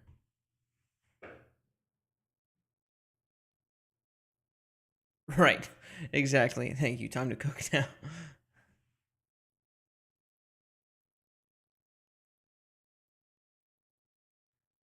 Um, you have children? He asks. Yes, I have 3.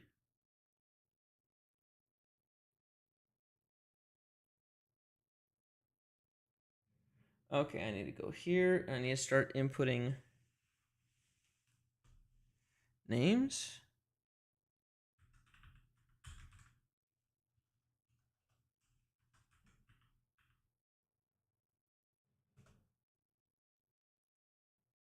And I need to see what the timestamp is, which is there. 144.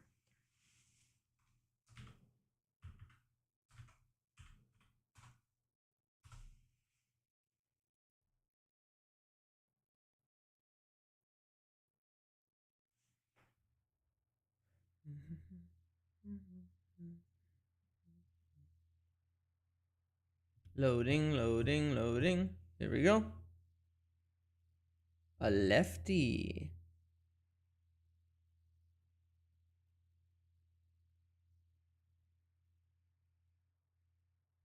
Ah.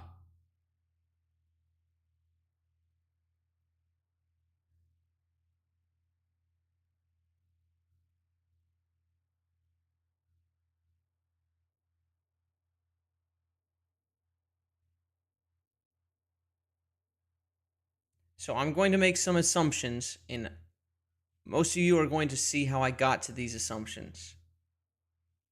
So we all know assumptions are dangerous things. But I see 2 discs on the ground, which is a drill I saw a coach do with somebody else. Right? And I'm assuming that the goal here is to shorten the stride. Mikey is not fixed yet. No. Someone called me. I think that's what messed it up. Yeah, so oddly enough, this is exactly why I felt I needed to make the video. The prophecy has been fulfilled, and it's been fulfilled not just here, but in private lessons. It's like, this is the problem here is the same that I was saying was the issue with Bodanza. This is not a stride length problem. This is the hips are being locked out problem because the posture is not good and the coil is not good.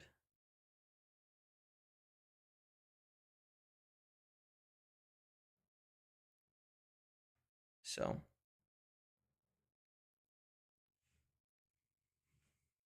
well, I understand if you're a guy out there and you're trying to fix your stuff, it's so confusing in this atmosphere right now, right? Nobody's got credentials. I don't have credentials, right? Despite what people think, Drew doesn't have credentials, right? None of us have credentials. It's not even a word, credentials. So we definitely don't have them, right? But this is what I'm saying, is it's just too easy to look and say like, okay, this is like what I should be doing. I've got this same problem. It's like, anyways, and I'm going to see this. I'm going to teach 90 lessons this upcoming month, probably. If I'm going to teach 90 lessons, I'm going to see fix stuff in the next 25. So, or 25 in the next 90 that came from those videos. So, this is why I say pick one. Okay. You're just gonna have to do just chatting here. Mm-hmm. Oh, you mean demonstration just in here?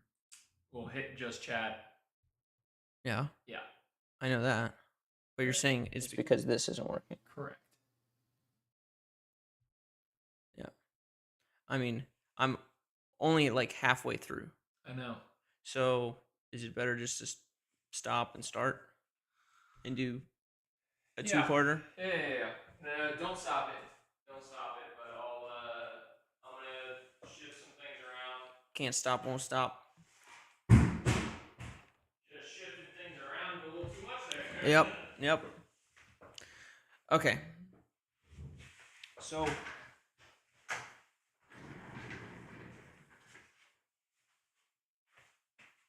let's see. Link. Oh, you guys kind of need that, don't you? Wait. Stop. Turn that on, Roxy. That's what I get for trying something new and fancy.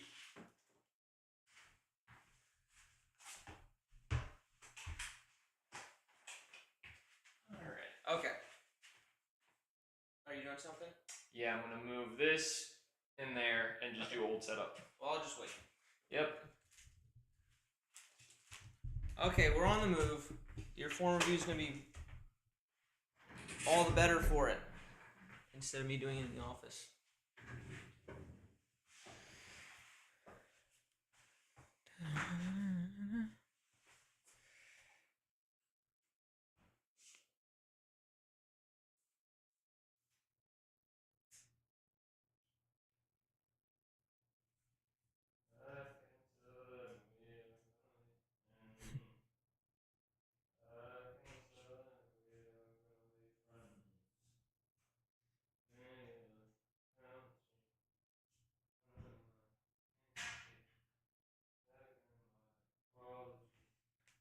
Okay, so I can change this to the non-beacon mic.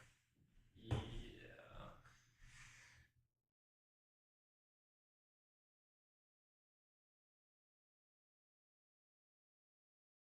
There.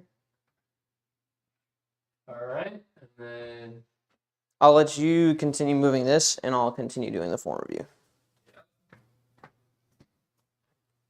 Okay, where did the discs go? Huh?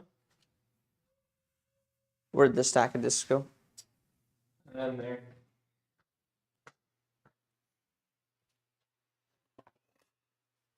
Oh, what in the world happened to my...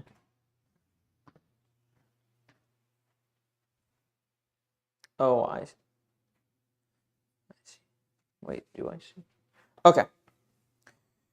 So your issue, sorry, there's been a long pause through here.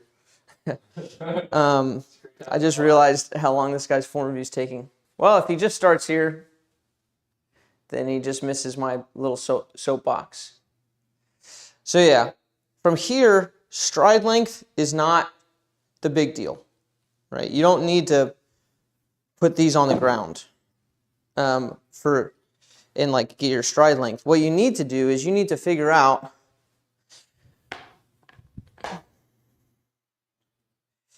when you get in good posture, that is, so good posture is a couple things. That is hinging at the hips, your butt's going to stick out, so you'll butt out, you'll be on the toes, right? And your chest, that's going to put your chest kind of over your knees, right? So now we've got this protected space. This is the space where the hand's going to come through. So it's important to protect that space, and we protect it with our posture. We create it and protect it with the posture, right? So there.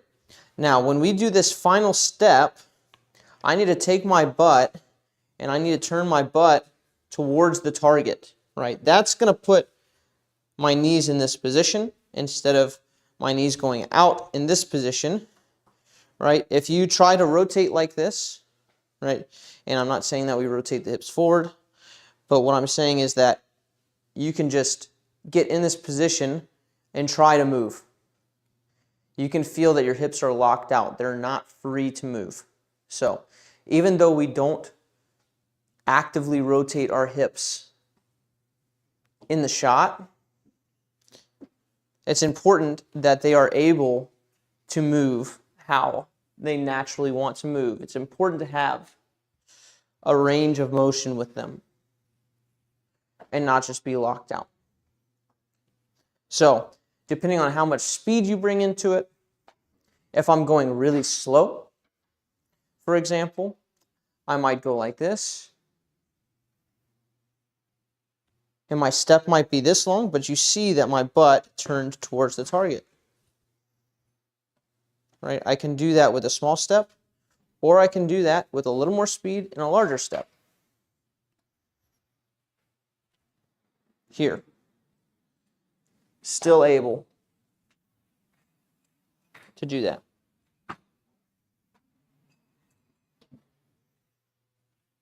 Mm-hmm.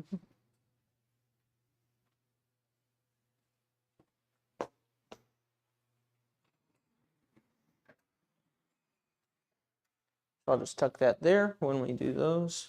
Boom. Right? So that's your biggest thing, is you have to turn your butt forward during this time. You have to turn your chest backwards.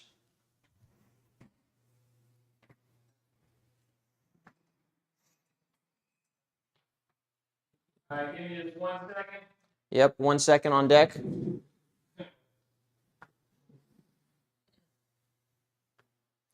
And again, I'm not attacking you specifically. I know why you got in the position. I made the video that I made for people like you because it's too easy to get caught in the middle. And now your time is too precious and too valuable to move in the wrong direction or waste it. So.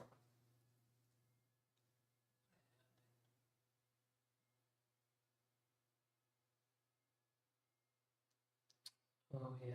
Did you lose the iPad? Yeah. Which that doesn't make sense because I haven't done anything to it.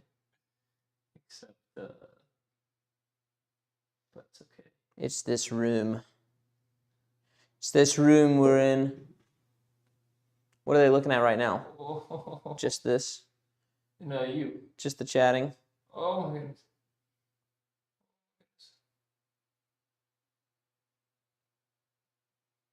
Okay. Back to that. I don't know where you were. Oh, his review was done. So.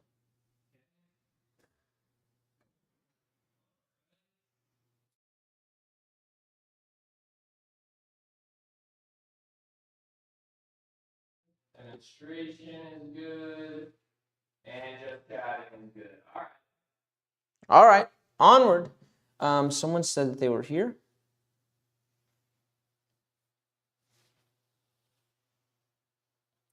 Who was it? Elgato. Splits. Oh, it was this. Octo. Real quick, when I go to reviewing, I need to change something real quick.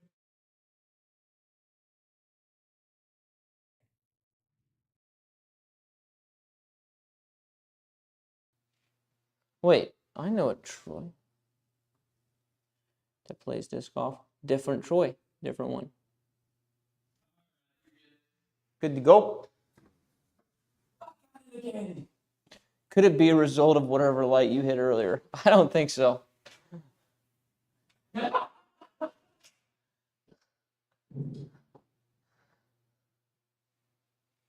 I hit the leg of the light, man. Yeah. Well, actually,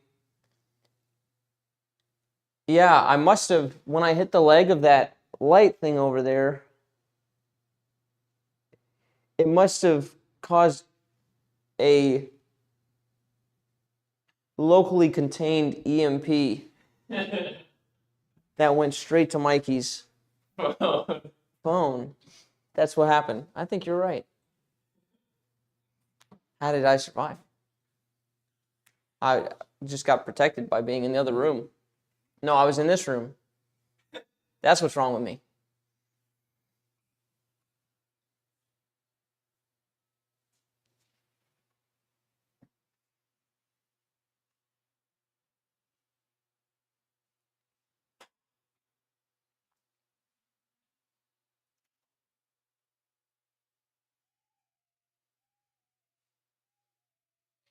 Okay, so two things. And I'm giving you two because one you can fix just during setup. Tilt. You stand up here. See how you stand up kind of at the hips here? Now your chest is going to be like a little bit over your butt, and you want them to be like that. And then from here, dude, you got to gash your hand. Your left hand has got to get through the pocket before this right shoulder and this whole unit starts moving with it.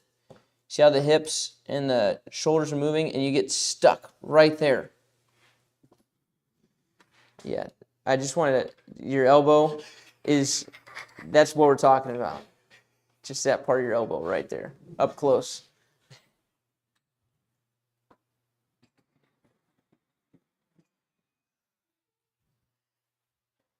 So the tilt you can fix, and you can do this standstill, right? Here, you can keep this nice tilt here. Even though I'm bent at the waist or at the hips, sorry, you can tell this is not quite it, right? I've kind of like thrust the hips forward. Your booty needs to be out. You got to have an out booty. So what I call, that's my coaching term, out booty. Right? And then from once you get back here, right, and you're coiled, now your left hand, it's got to go. It just got to get past like mid-chest before this right arm can, before this right shoulder goes. So from here, you got to move it quick. Wow, my left hand is so slow. I feel like I could not do that quickly. Let me see some here. Okay. Oh! This is why you got to practice, because there's no way I could do that motion with any kind of speed right now. I can do it slow. Lefty. Yeah, there's no shot I could do it with the disc. Take that.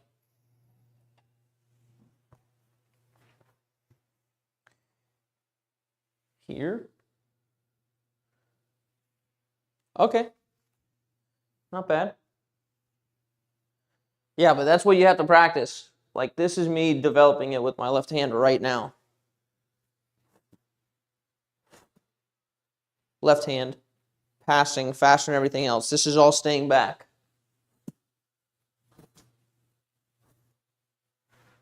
Whoa, that is weird.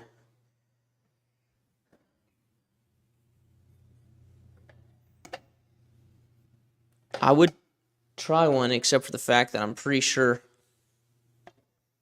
everything on this... Okay, these can't live here anymore. All of this stuff, it's got to find a new home. That's why I moved it. No, not the controllers.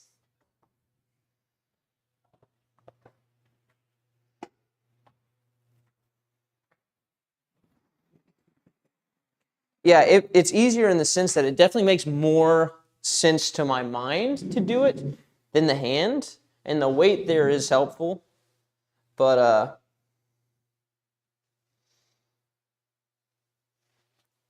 yeah, I definitely couldn't do it fast. So should it be into mid chest before the right hand drops? No, I'm not talking anything about your right hand. That doesn't matter. Like your right hand, like you could be here, your shoulders are going to coil tilted, right? If your right hand's here on your right pocket, or if it's kind of around here, or it's a little bit up, I don't really care, right? I don't want it dropped here like this, and I don't want it way up here like this, but just a natural place with your right shoulder is fine. Just hand go. Just learn to send the hand in front of everything else.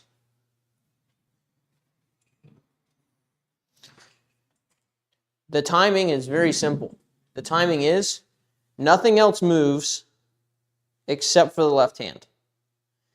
And then, after you do that for a while, then you can get back here and you can just go, let everything else be, unhinged, or let it move. Let it be normal. Don't drive with it, though. Right now, this stuff's going way too fast, and it's catching your hand. The hand has got to go first. This is like if you're driving and you've got like a one-lane highway, and there's like a tractor. It's two lanes. It's going to merge into one. That's what's happening, right? This right shoulder's coming here, and this left hand's coming here, right? Well, this is the tractor that's going to go 25 miles down the entire 50-mile per hour stretch. And you got to decide, do I want to be slow the whole time and have that thing go ahead? Because if so, I'm just going to be slow. I'll never be fast. Good luck. Right? Or am I going to have this thing get ahead? And then this thing can trail.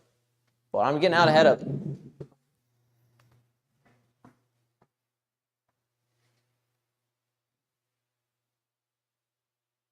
Mm-hmm.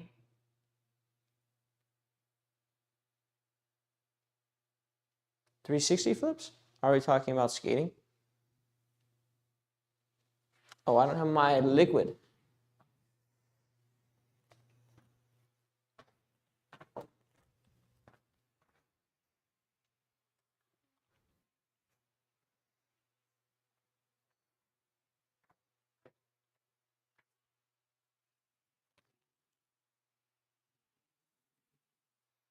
Yeah, sorry, I don't mean for it to be tough love or to come off that way. It just seems like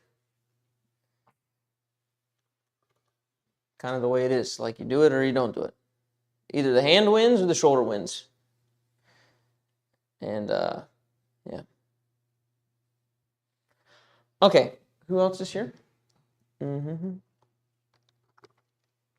says earlier, but I'm looking this way because on our impact screen, the chat is up there.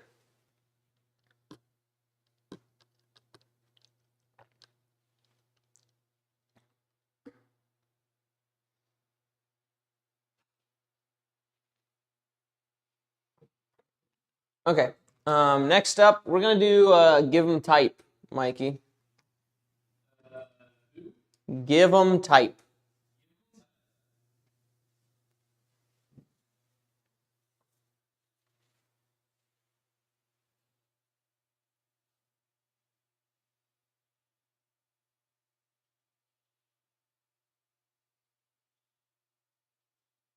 This is a fine position right here.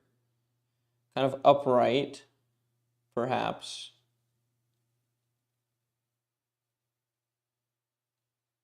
Ah. Yeah, and just went.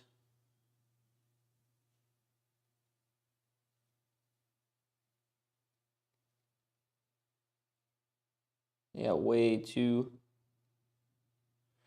Past the point of no return. Don't look behind you. Somebody knows the words. It ain't me.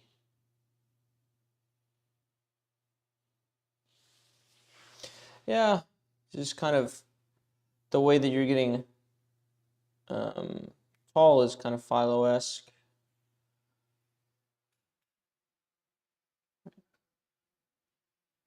Let's turn back here. Whoa. See here? Bloop. Tall. Tall. And so he's going to drop.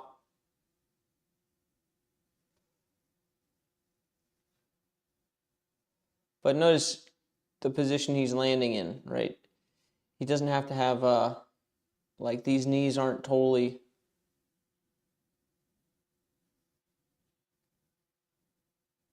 like this knee's not totally pointed away from the other one, right? This is taller than most people's form.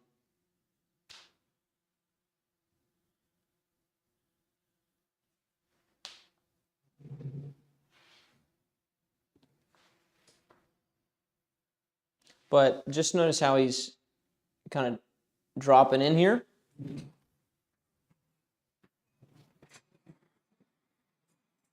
Heiser flip the fakie. Nice.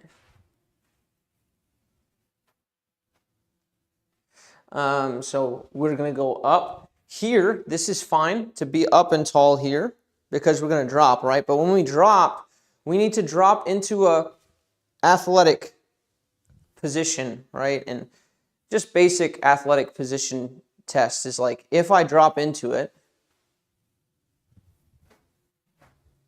can I then move out of it, right? The way that you're dropping, this foot gets so far back and your feet so far apart that there's no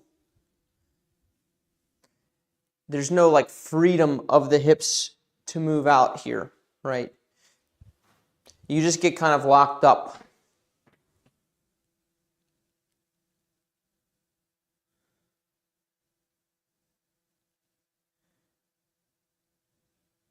Yeah, you're like rolling back.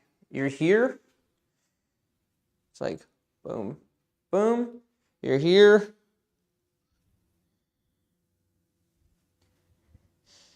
And there.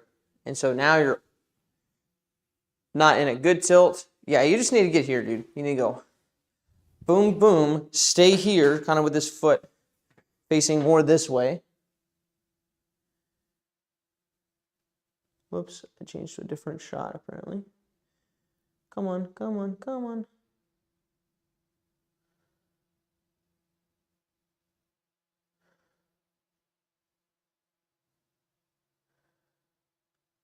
Oh, I think I moved him back a whole bunch. Okay, here we go. Here, you see how his foot's not totally pointing back there.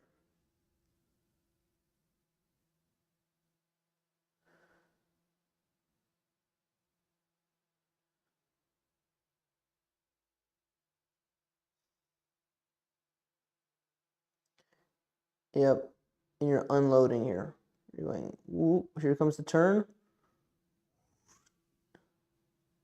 To lock the hips out from one another.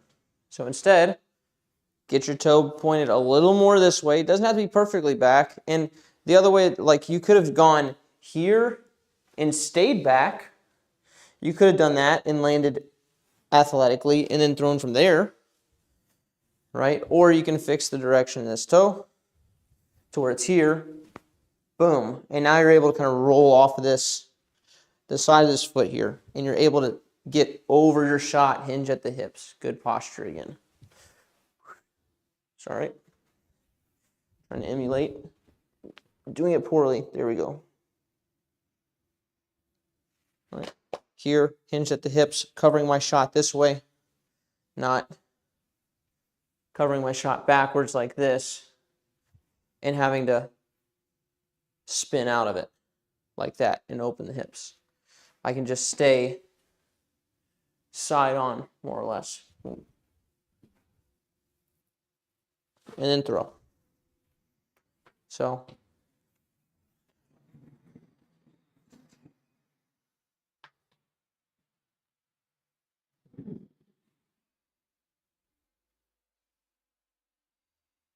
right, shoulders totally flat because of your posture. See how they're just totally like in a line. Philo's got his right down below his left.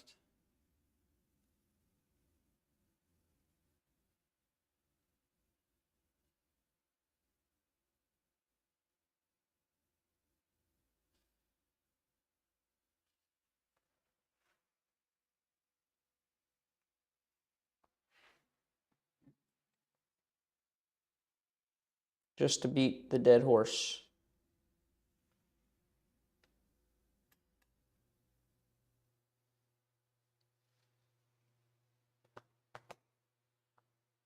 All right, next is Girilla.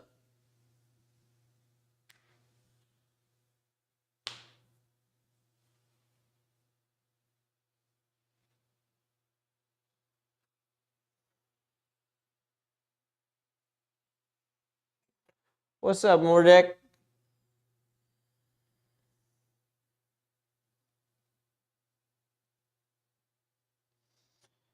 There's a tech disc in his hand.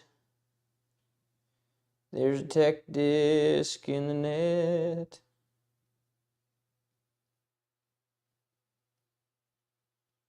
Dang, he's got one of those visionary nets.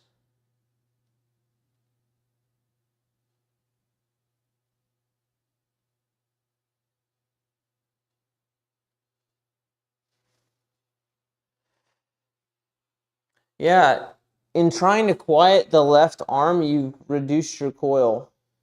Like in having the left arm totally down there, this left shoulder is not even like turning back this way. There's a lot of this that's really good, obviously, but you kind of give the left shoulder a head start.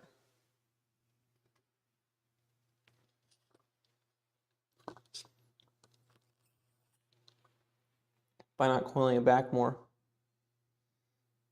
And it makes it hard for you're trying to get your right hand past your left shoulder, but the reason that this is why I'm saying you're giving a head start. Let me just show this. Right? You are here with your left shoulder, and it's like already peaking the line when you start to throw, right? And so from the back view, that looks like this, right? When the right arm starts moving, the left shoulder is going to move some, right? I'm talking about a very cue style where it's like, okay, you send the hand first, and this basically stays back as a cue. Eventually, when they start working well in unison with one another, not to say that they're unison as in the same speed, but they're not hindering one another,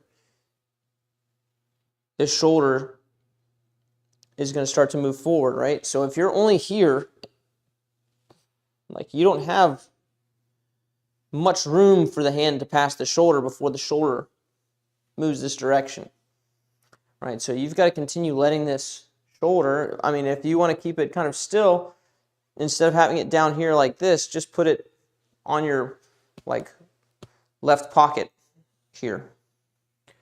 And that will allow for your left shoulder to get back, right? Without having to worry about it being so far out of the way that it doesn't get there at all in time, right? So here. But now you've got plenty of room for the hand to get through before the shoulder goes. Right, and you can get good coil.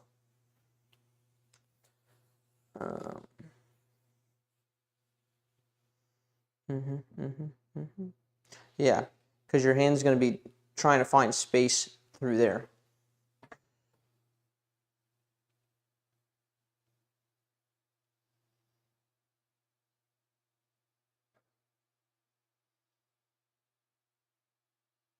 There's a little bit of standing up happening too. The butt can go more out towards your house. But yeah, get that left shoulder towards the target more.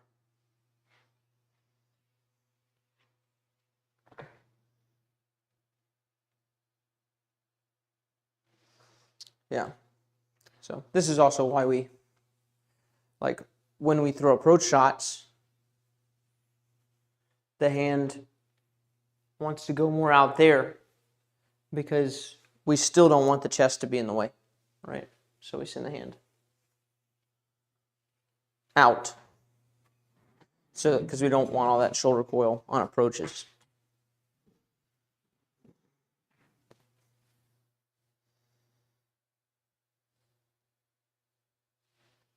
Next is John H. from Thailand. Nice. It's a forehand. Is it? Yes. Wait. Yes. Yes. Interesting angle. Blue. Terra.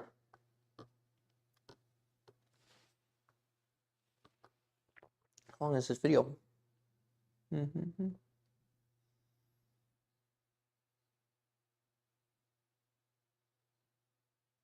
Looks like he's going to cross behind.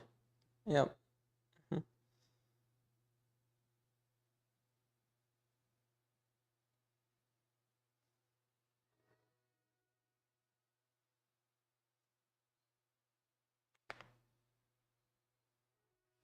Interesting.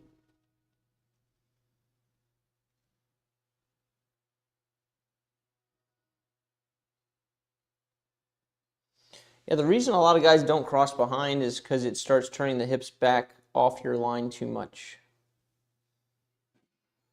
Right? Most people will do a forward cross or a hop.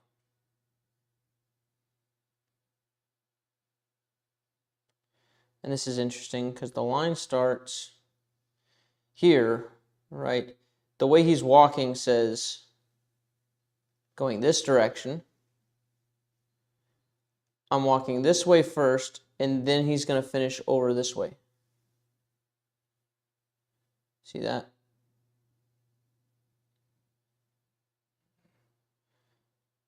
Right. And you can see the way that his leg sweeps. So he set the disc in the beginning to go around, like it's going to have to go around here to go back to his walk, like the path that he's walking on.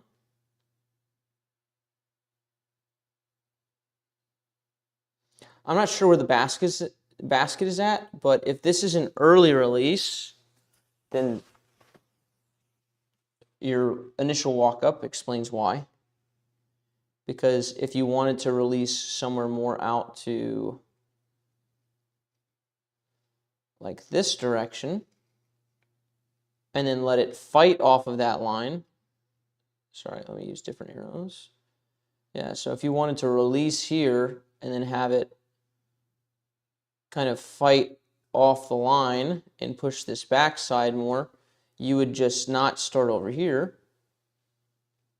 and you wouldn't start by walking left to right. You would start here, and you would just walk this way the whole time, right? You would just walk towards basically that left side the whole time. If your feet are telling me I'm throwing here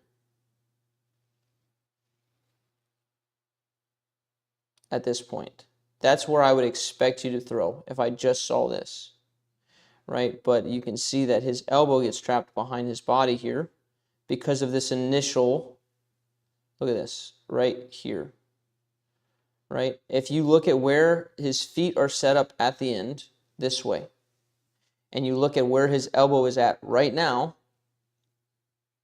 his elbow is behind his body in reference to the line that his feet are set up on, right? So this is mismatching walk up, causing the disc to come out early if he's aiming here, or weak if he's actually aiming where he hits. Right? If he's actually aiming this way,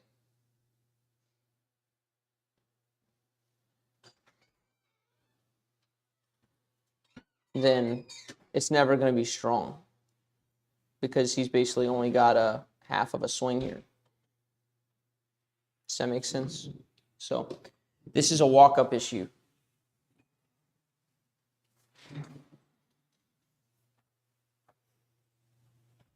So if I'm walking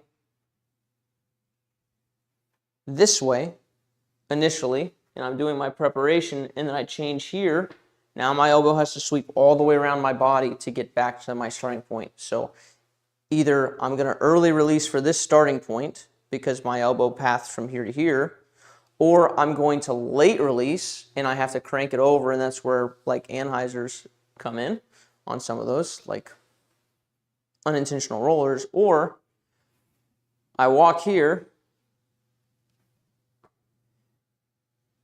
and now I step here and I've only got this much of a swing before I have to pop. So basically I'm throwing from, that would be like throwing a forehand like this.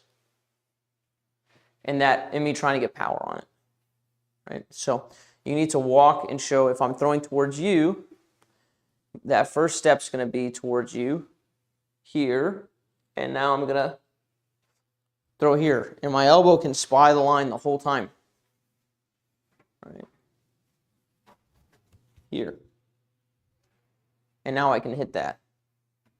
This is one of those things where it's like, the form will never be good if the walk-up is bad. Right? And the walk-up will be the walk-up will be bad if I don't know.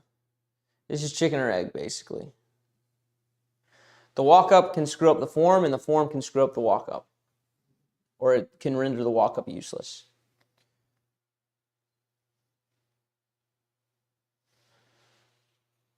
Okay, next, Mikey, is the Mighty C Fresh. I've already seen some of this guy's form in one of our channels, so I have a feeling I know what the issue is.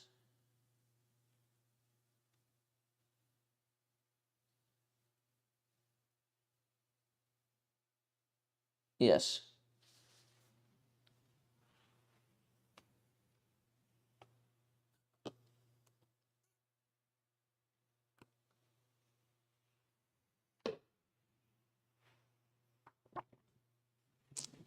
So this is, and we talked about this in the chat, so I'm getting straight to the point here. This is a result of thinking about the hips firing first, of the rotation of the body. His words were, my body is throwing my hand, and my hand's completely loose. This is what happens when you think about that. When you try to just let your arm be totally loose.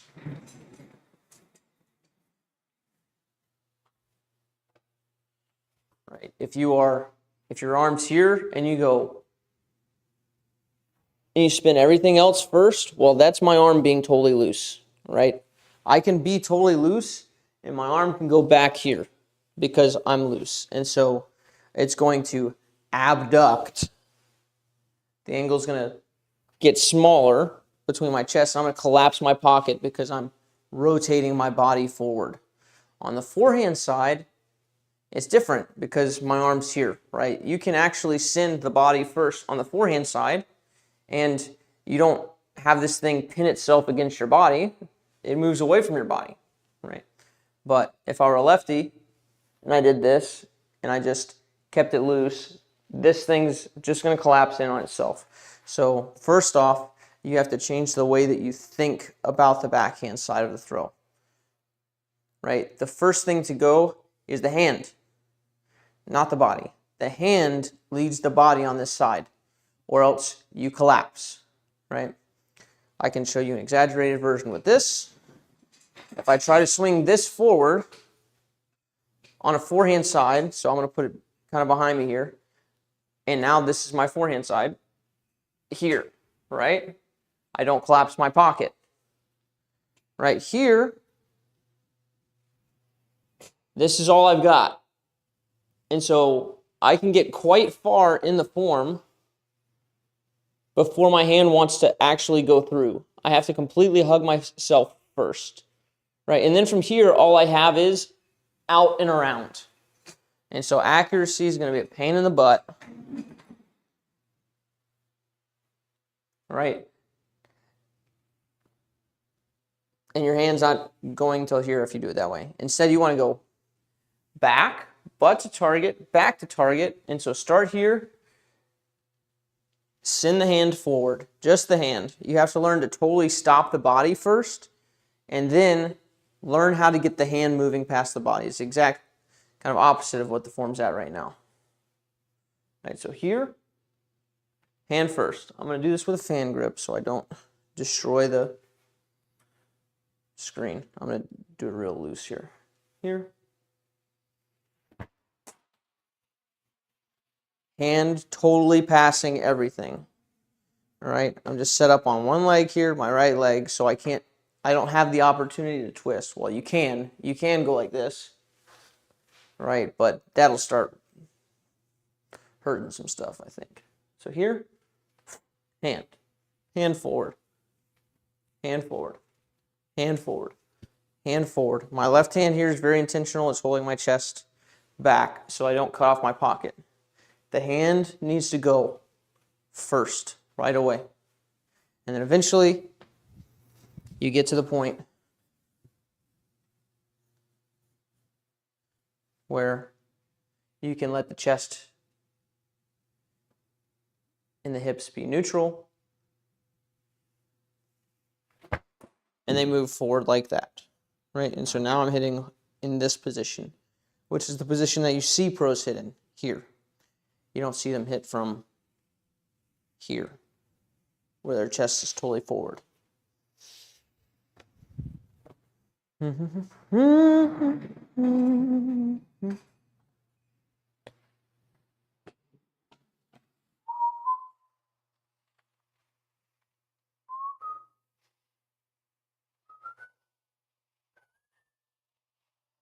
All right, next we're going to do be Tim. Be yourself, unless you can be Tim.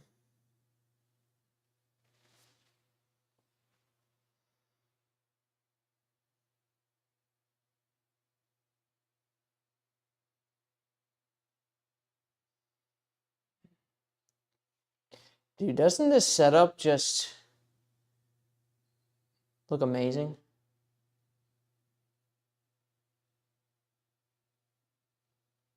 Yeah. Just go play video games. Very first season of Fortnite. Just chill there. All day. Soft carpet. Just fall asleep on.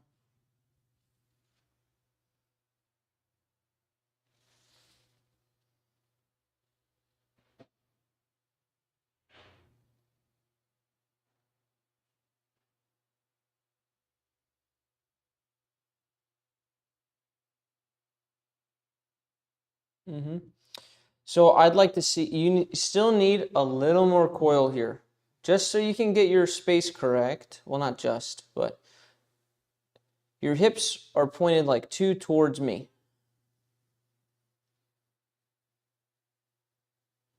Right? And your shoulders are pointed this direction. Your shoulders need to be pointed this direction, and your hips need to be pointed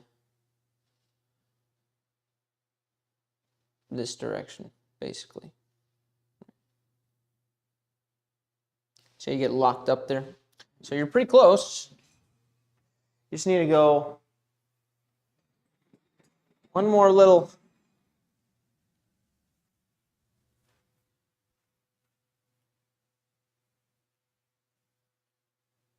So you're here, right? Right now, your hips are like this. You've got to take this whole unit, turn it back like that. It gives you more time to go, boom, like that with the shoulder.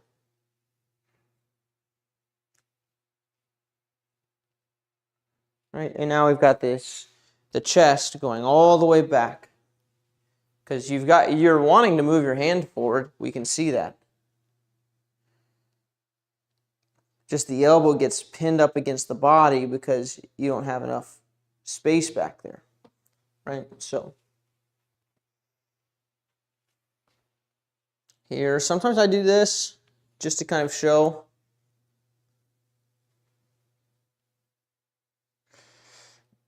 Because your like forearm is going to be on plane with your shoulders. So this is a way for me to feel it, or you can put your right hand there. Either way, like this. Boom. Right.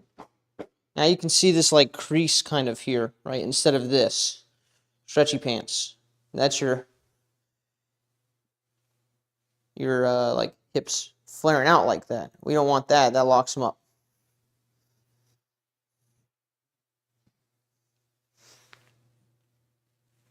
Crease. Shoulders back. Good. And now you can send the hand. Now you've got room because the shoulders push back away and these hips have pushed back away. So just deeper into the coil.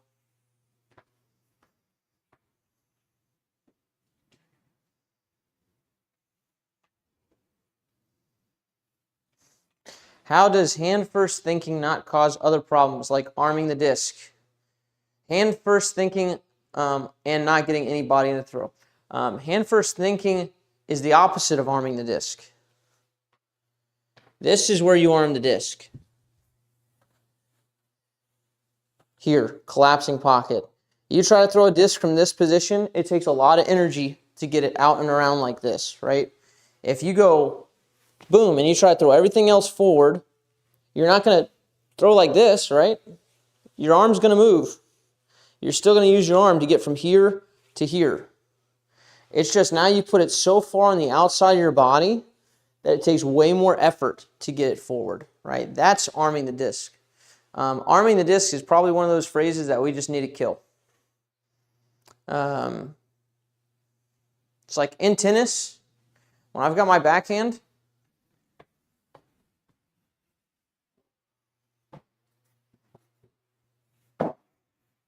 how am I getting my racket forward here? What am I doing?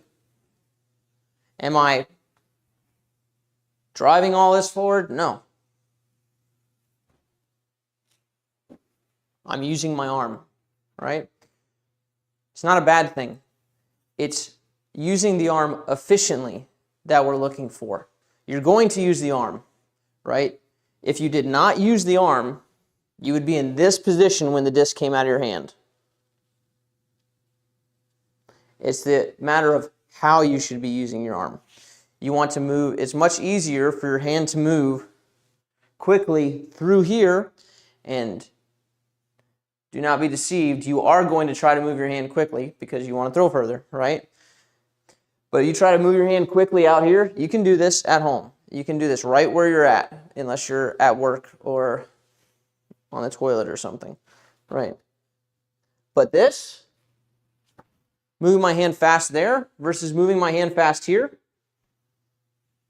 from the inside, way easier for me to throw 60 from here than 60 from here. This is a lot of effort to get my hand from this point to this point, which is where speed is measured, right? This is fast from the inside, not like that.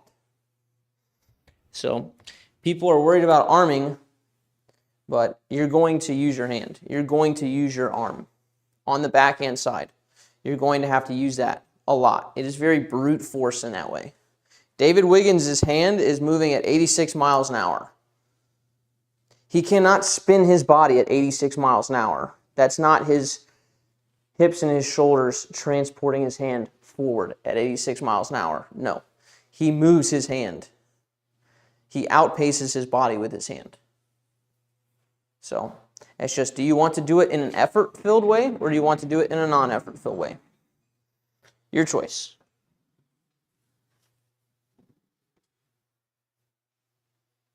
Can you show an example of how the shoulders and hips are supposed to be?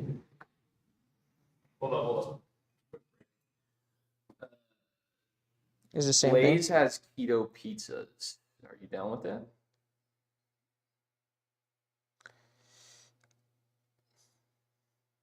Is there stuff you don't want on there? Well, I'm just always skeptical. I trust them for the gluten-free, dairy-free stuff. Right. Well, so feel free to. I would have to look. This is it right here? No, that's gluten-free. Did you just pick mine or? Okay, hold on. Contains dairy. I'd have to see what is. Keto. In the keto crust? Yeah. I think it's cauliflower and cheese. Oh, nope, I'm out. It's really good. I don't. Nope, there's no cauliflower that's good.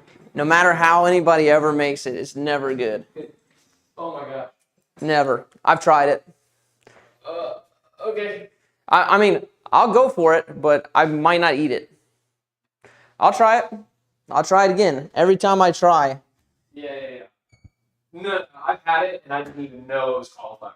Everybody always says that. Oh, this is tough. You bet this might be one of your new favorite meals. You ever had Blaze? I'm willing to try it. Okay. That's what I'm saying. Is it's worth at least a try. Were the toppings all right? I don't know. Meat is good. Right. Meat and cheese is good. And the green peppers. Those are both fine. Okay. You go with olive oil? Yep. Yes. So how this should work is the hand is going to move through here, right? The hand's going to go through. And as the hand goes,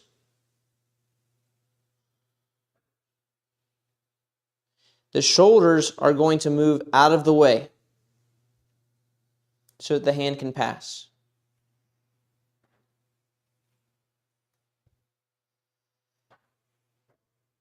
This is how it would look approximately in real time. I'm not driving my shoulders forward. It is here, here.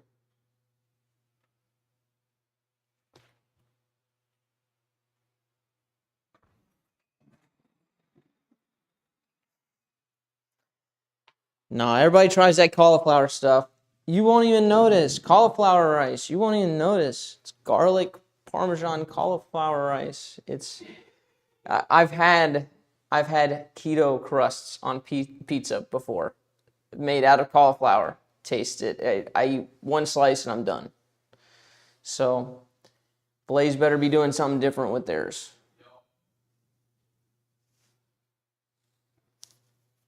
Okay, next is Riptide.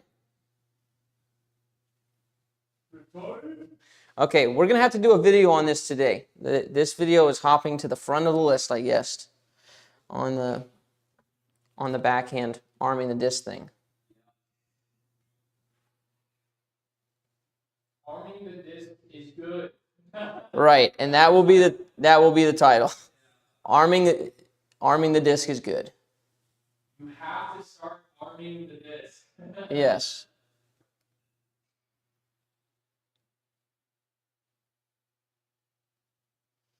Riptide. I feel like it's been a while, but I'm pretty sure it hasn't been a while for Riptide. Oh yeah. No. Oh yeah.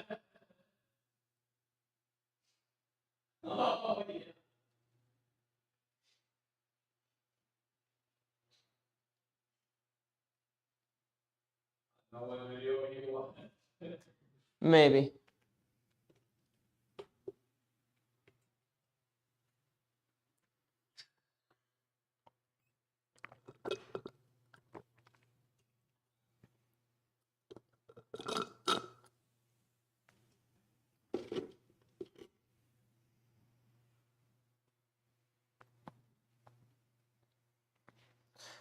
All right. So here we've got to plant the base first. This coil is good. This coil is great. This is a coil I'd want to date.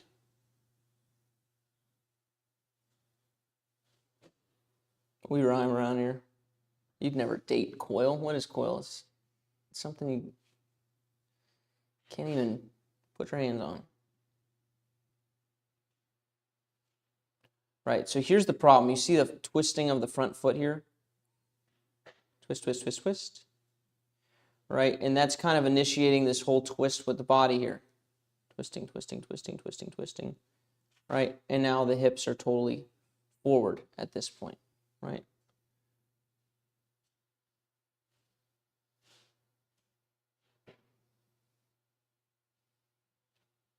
Right, there's no twist here.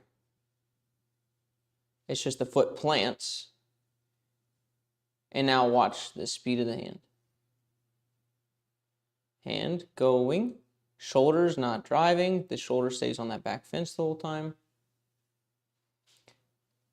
The hips rotate for sure a bit, right? But look at how fast that hand went. Boom. Right, you've got this knee flying like up into the shot, kind of twisting. The hips turning and going around here. Right, instead of a nice lateral shift.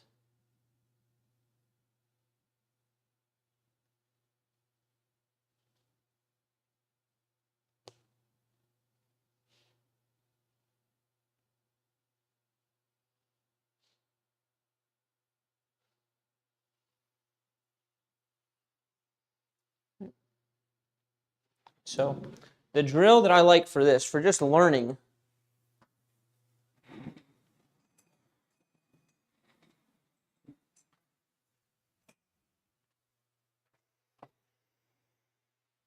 this is one leg here, right? Or, okay, two ways we can go.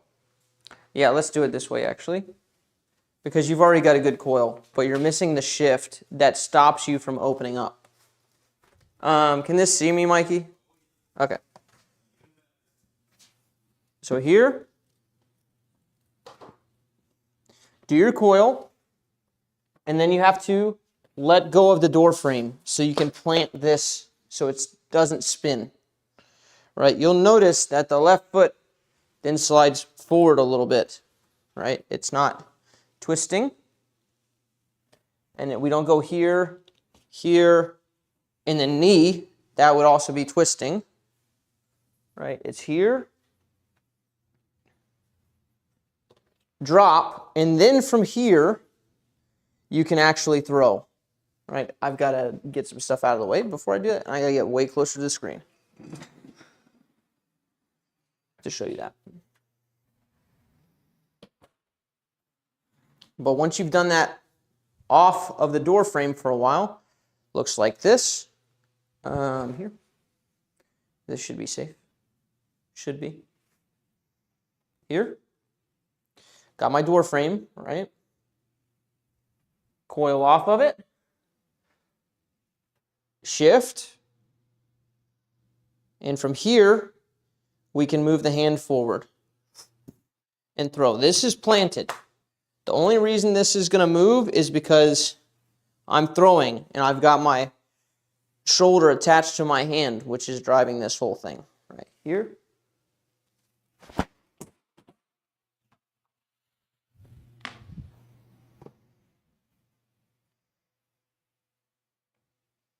Coil. Boom. I'm going to give it a little bit extra go back. And then boom. Let me make a note. My knee came up there, but it was because follow through. This already came through, and I wanted to make sure I showed you guys a follow through.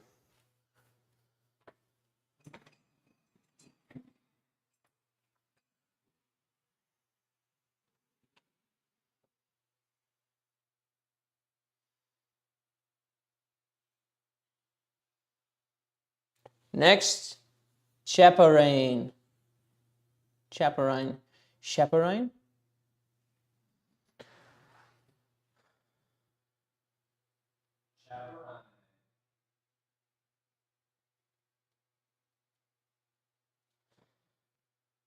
Arming versus rounding. Yeah, you think that title, like,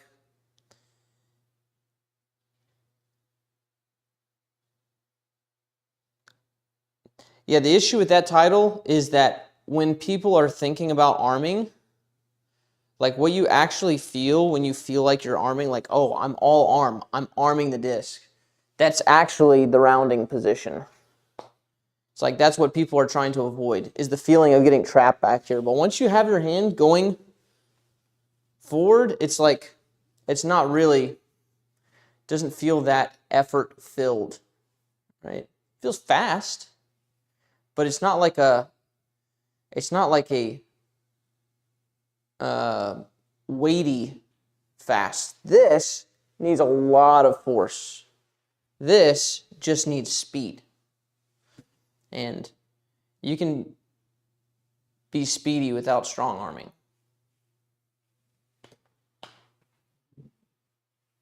Okay, forehand. Let's get it, baby. Choppa, choppa.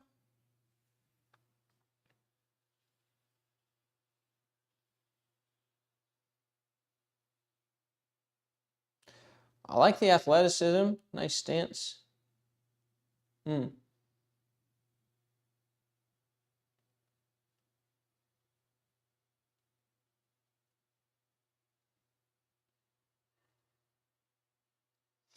I think this foot's a little too far back for where you were going.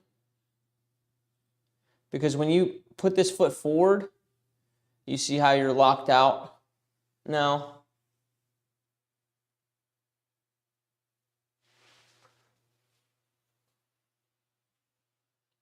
From here, you actually, so this is, if you watch the last couple things and then you watch this, you're going to be really confused because it's actually the opposite on the forehand side. So we need to be set up for our body to lead the hand on the forehand side. And I'm going to continue doing form reviews instead of explaining why all of that is to you nerds who are on here right now. I've already did it. We've got a video titled something along the lines of getting power on forehand versus backhand, or getting power on backhand versus forehand. It shows and demonstrates all that. So I've still got like a couple reviews to get to. Okay, so when you come through here, you should be able to be, boom, on this position here, this foot, we don't want it back, right? Because you're doing the correct thing of this foot starts turning towards the target a little bit, right? But if this foot starts super far back, when it starts to get into the correct position, which it is, your left foot is in the correct position right now, but because this foot was pointing so far back, you've locked your hips out. So first manner of order is have this foot here, pointing this way, not back, probably any further than that. That lets you go here, and your heel needs to come down here.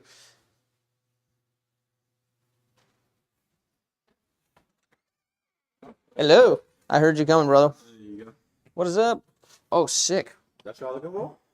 I don't even know what it is. I mean, it says MVP on it, so I'm happy to have it. All right, man. Thank you. Have a good one. Look around like discs. What are they? It's the last. Oh. It's the last one. Okay. Unbox it. I'll show the people. They'll be out released tomorrow. Okay.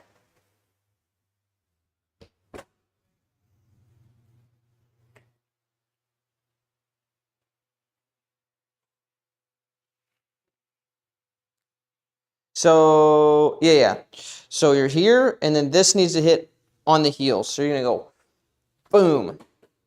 And you're going to roll, you're going to press off of this back foot forward into this foot. Right? And that's where you get a nice little stomp. So you go boom. And also, last thing, I would try to make sure that you're, what?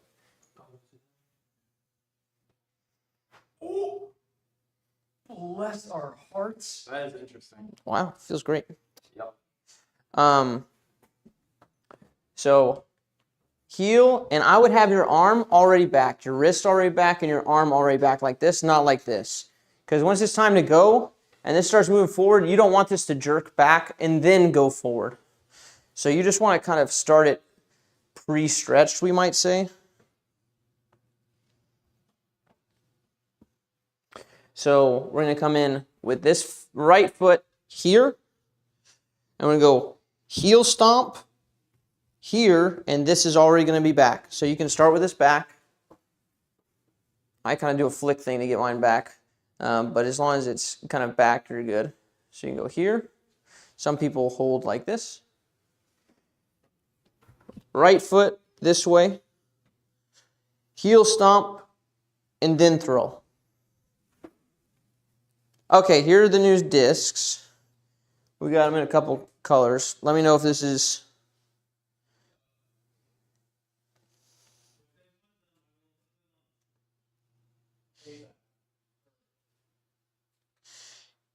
What do you mean by that, Dakota? BT Soft Anvil. Chip and just work through that. Okay, if you want, what colors do you have? I have pink, blue, and white, and most of them are either bronze or rainbow or blue stamps. Pink, blue, and white with a various stamps. Oh, I don't know. So this stuff is obviously bendy. It's BT Soft. They're all around between 173 and 176. So, and all max weight. So, here you go. This one's actually pretty cool. Yeah. The dealer stamp one. Yeah. Oh, that is cool.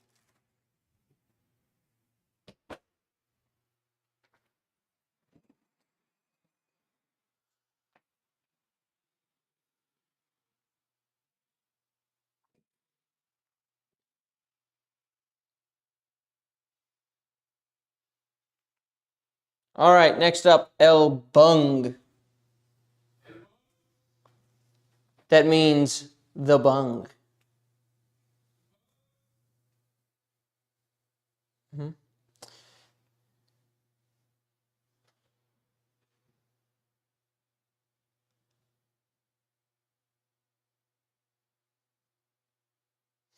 Yeah, you've got some pretty good instincts.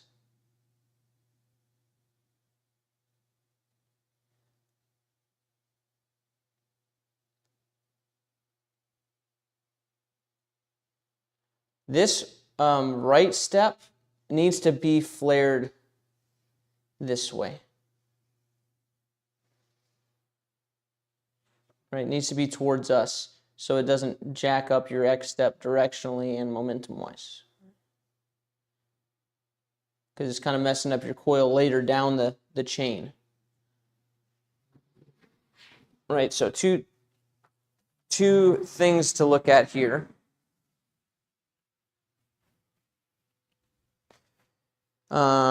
So if we go left step, which is a forward step, that one can be flared a little bit, which you kind of have some flare. This one needs to be pointed away from the target. Right, and you can see that it's in front of my left. Right, which will allow you to, instead of getting here and having to rotate here and then trying to bounce back open here and unturn there, it's going to let you go here, here, and now this shot, or this step, instead of turning back, can just go straight through. And then from here, now you can turn back and coil this whole final stride. So I'll go this direction. So first step, forward, a little bit flared. Next step, all the way away from the target and towards you a little bit. And then this goes straight through, not turning yet. And then from here, now we turn. Right, the whole time. And then let's see what happens when you throw after that. So spend some time hammering out those footwork pieces and then make it feel natural, like within reason there.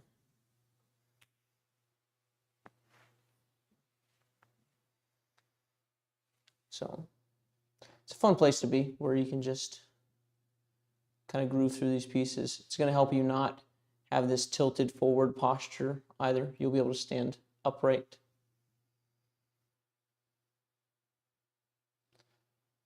So your feet don't have to like pendulum and play catch up like that.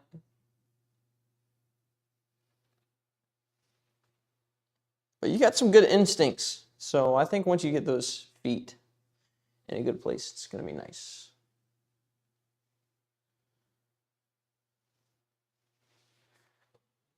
Next up is Scrub McMuffin.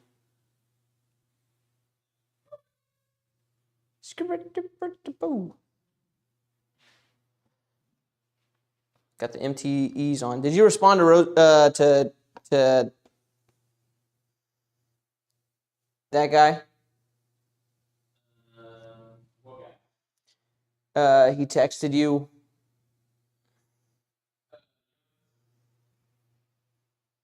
Jayla Hound here. I don't even know if I have your stuff. He's trying to figure out if he had time to drop by. He will soon. Right. Soon is when he's playing with Anthem. Okay. Is he trying to do it after? Don't know.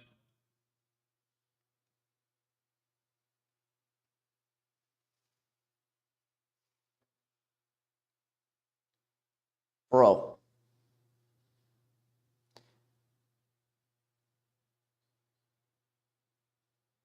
This guy is stacked. Look how long that stride is.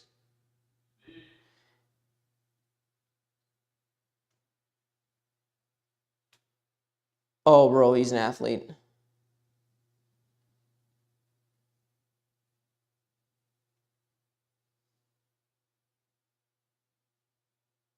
Yeah, stay on your left toe here.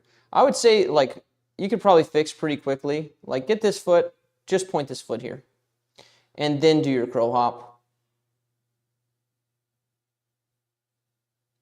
And keep turning your butt towards the target.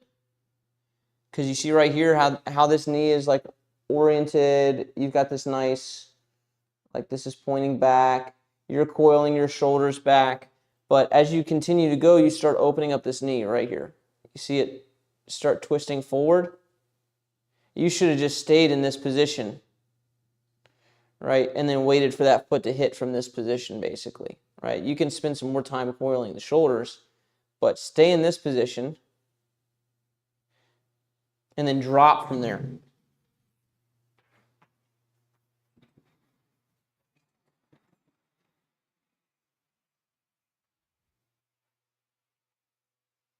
Right, so here, and you're in this position in midair, right? Here, stay in that position and turn your shoulders back more while you're in the air. So, we're going to go boom, this foot facing here, and now you can hop here and get in that turn and stay in that turn. After your foot hits, your body's going to know probably what to do here, right? But you've got to wait for this to plant. So stay on that left toe.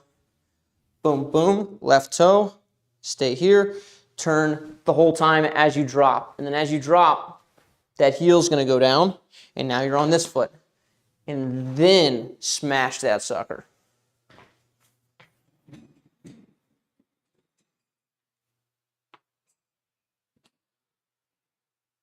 Yeah, J-La Hound, you're going to have to get with Mikey.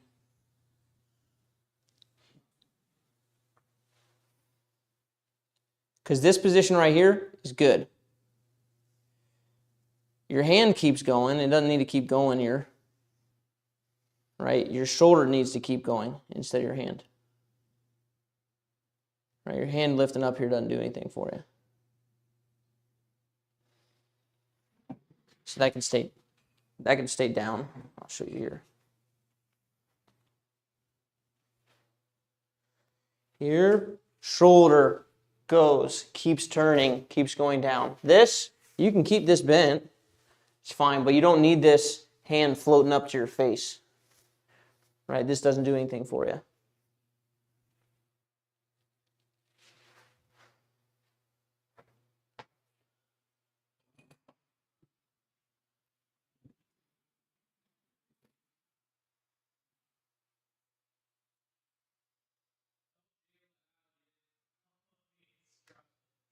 Jayla Hound, you said what? How? Mikey said you did not follow the instructions. That is what and how. So there's no way for me to see it. You did not have any subject line, so there was no way for him to know.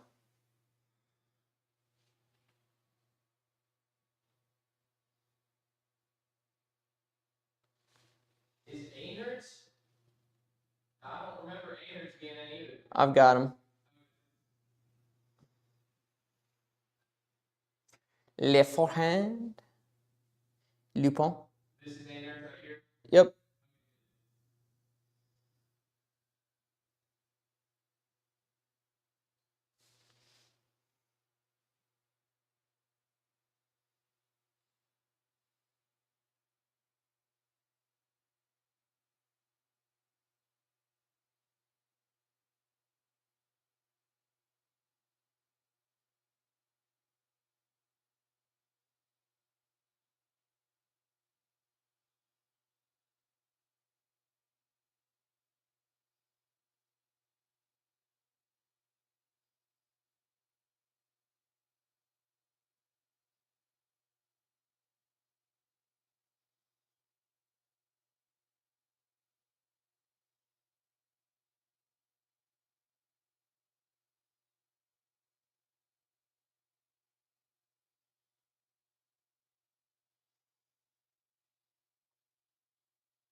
I also sent a backhand too. No, this is a nerd's. You only get one, so it looks like your forehand got in. Yeah, your forehand got in.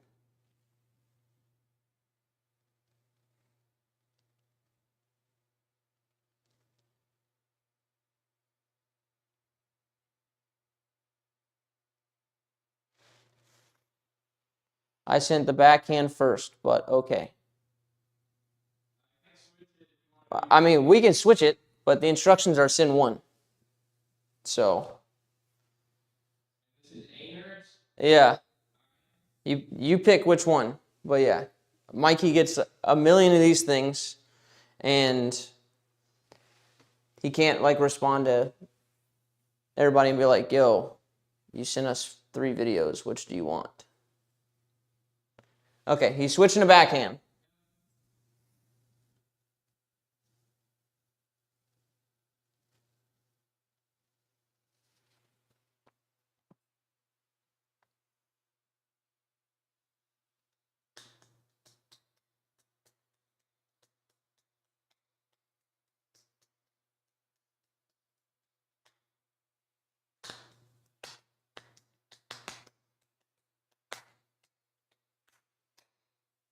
Mm-hmm.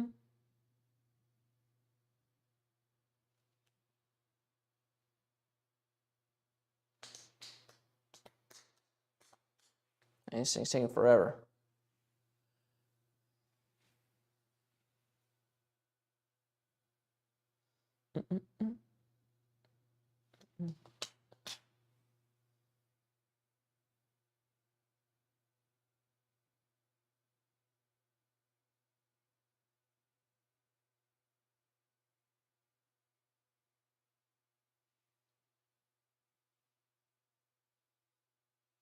Okay, this is you, yeah. Okay.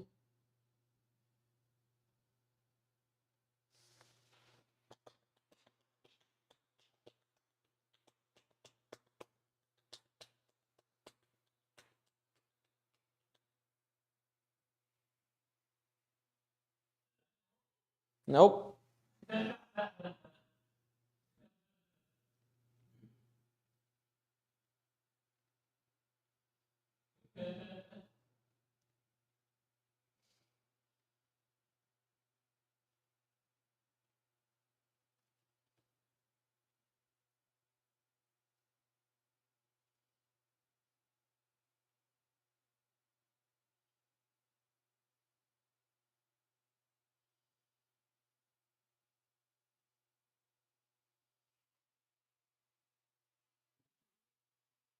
No, it's fine if it's normal because I can go frame by frame.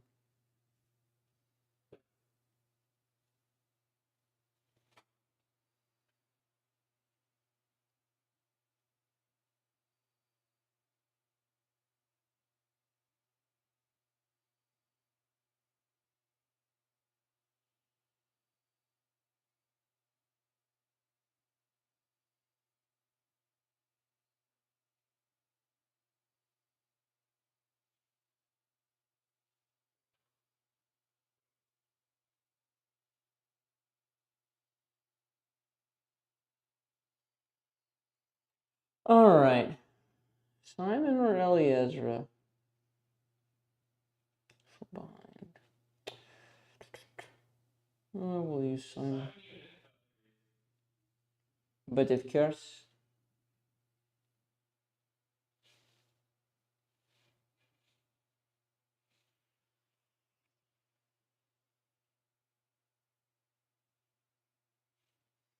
All right.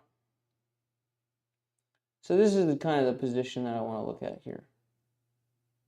So what starts happening here? So first off, the angle here is too small, right in here. So that needs to be like a minimum of 90. It can be bigger than that, but you have to have space for your hand to pass your chest, and that's like part of that is that coiling position. It can't be pinching off like this, right? So it needs to be a little more open back there. Got it.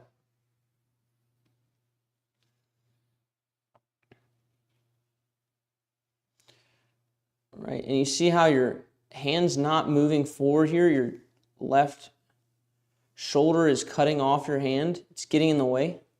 See that? See how Simon's hand's able to pass that?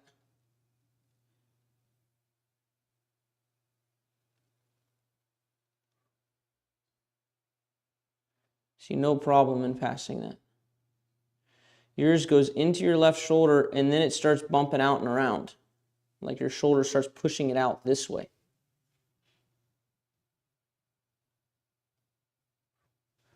Right, while Simon's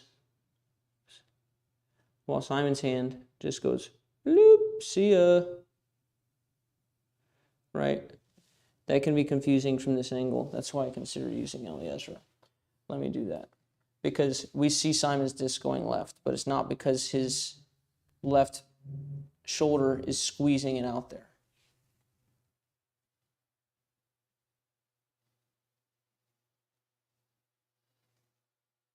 Even with the bent arm here.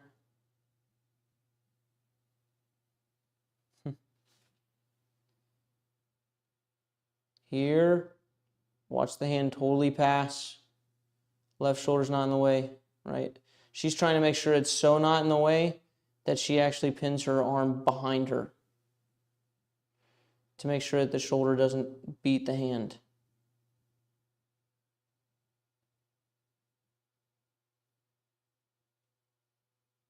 Right? So you got your shoulder is too fast for your hand. Your hand's got to move more. You got to create more space in the beginning. Maintain this angle of your shoulders. Don't stand up at the waist here. Right, don't stand up there like that. That's going to take your space away. Right.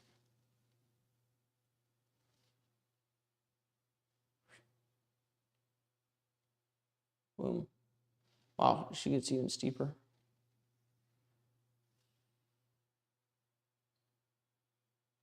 But the right hand has got to beat the left shoulder.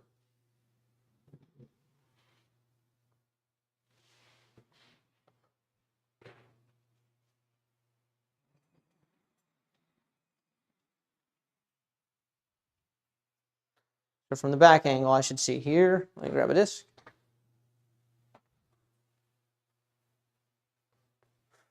Here.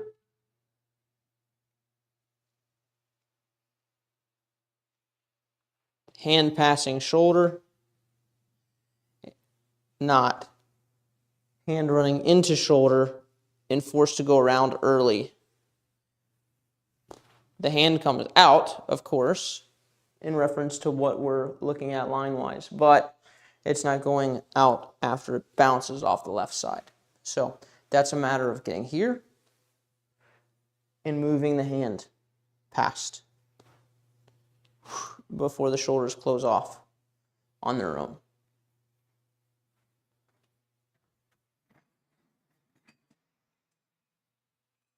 So, and I've shown this on the stream earlier, but I'll show you as well. The way to practice that, getting your hand faster in your shoulders, is to stop everything. So to get back here in your coil, I'm on my right leg. And from here, just move the hand past. And then you can start allowing more and more body to get into the shot.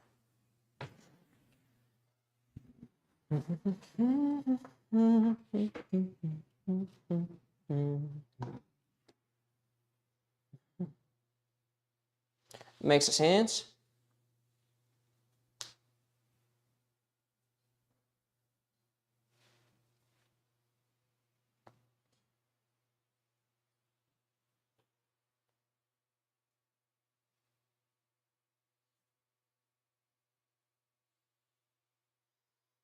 All right, the backhand.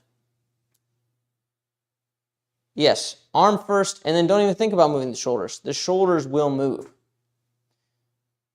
Like, you don't have to convince them to move. They will move. You have to convince them not to move too much.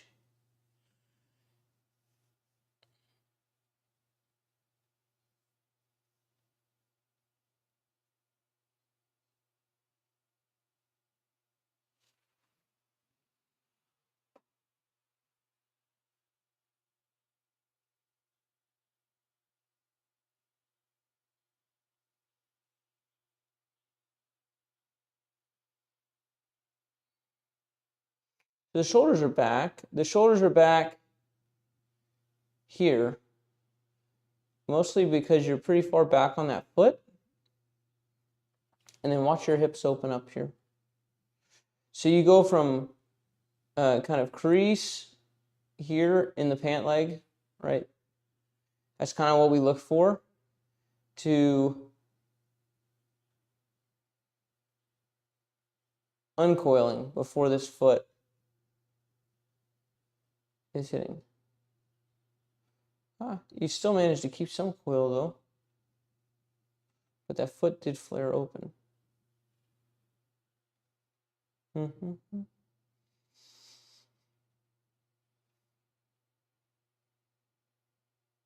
it's definitely twisting forward already.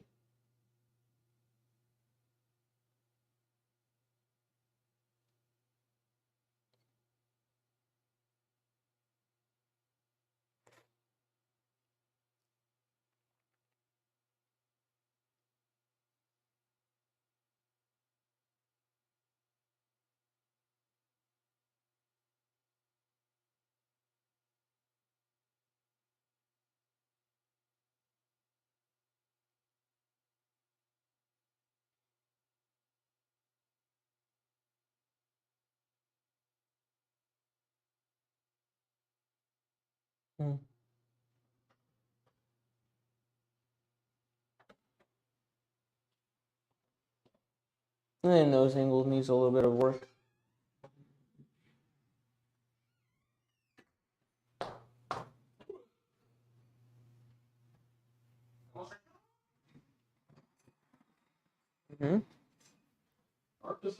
Is it almost here?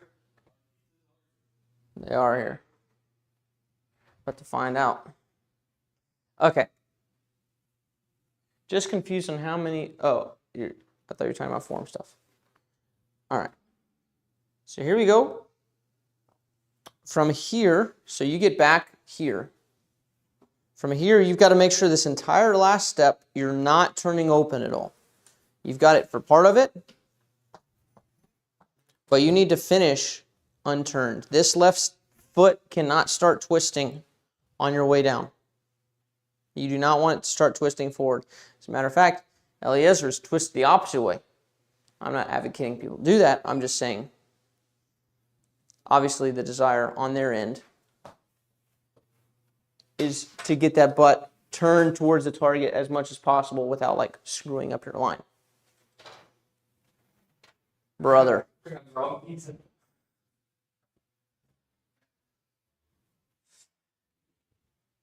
So turn the whole time. And from here, you've got to get your hand to go through. And then you need to finish with your palm more up here for nose down. So you could work here, turn the whole time, and I just wait for this foot to hit. I'm just falling, waiting for this foot to hit. And then I'm going to let my hand go. That's going to be one practice. Turn the whole time. Good. Hand go. Good.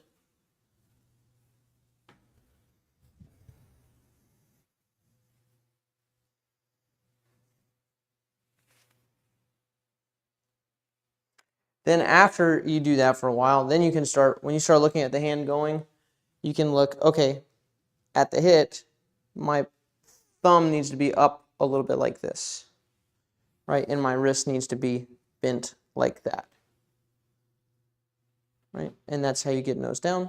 So we're here. And that's how you work on nose down. Okay, just waiting for the foot to hit, then swing. Yeah, correct. And while you're waiting for the foot to hit, you're turning your butt and your back towards the target. That's the whole time that we're here. We go, turn the whole time.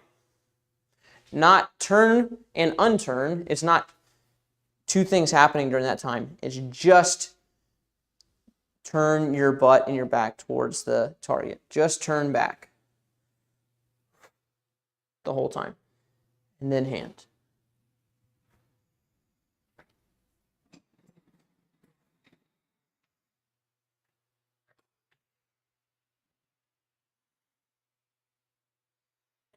Yes, sir. I can see why you wanted a backhand reviewed over your forehand. Because your forehand's just got some tweaks. Let's do Will last. What's her name? Is next. What's his name? Goose go.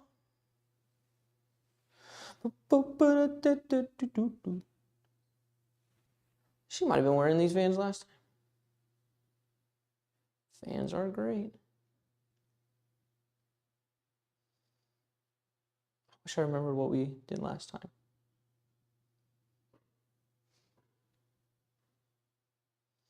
Yeah, so you've got to create a lot of space in the backswing with this shoulder. You got to get this shoulder back because you're running out of room for the disc to move forward here. So you got to get your posture correct. We got to create space for the disc.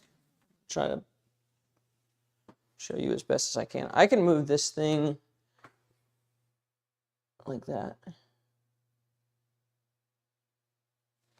Perfect. Okay. So now I can see it.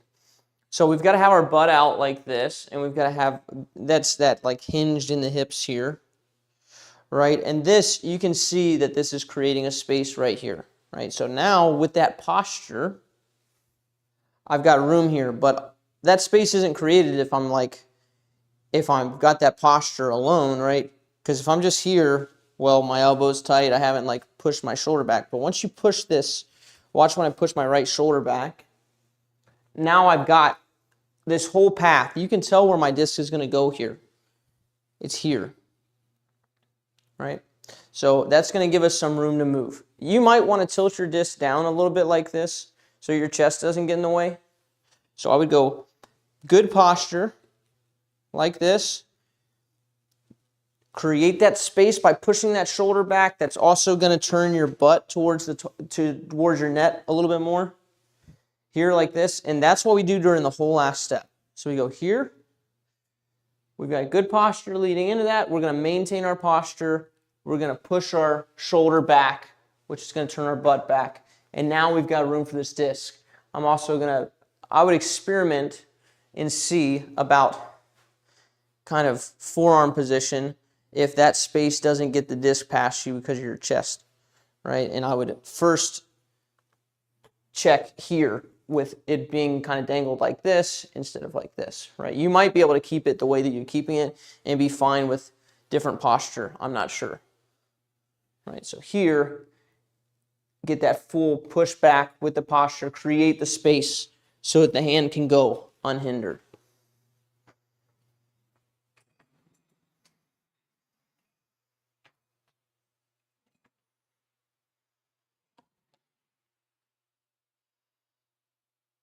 Yeah, so you see how tight it's getting because the shoulder's not pushing back.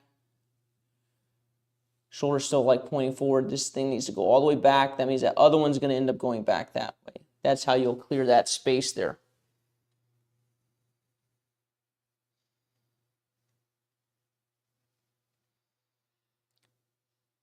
Right, here's that body posture I was talking about. Right. And this is an insanity level of athleticism. But yeah, she decides to move her disc up the other way. But yeah, posture first, coiling the shoulders, and then mess with disc orientation a little bit. All right, Will Barry.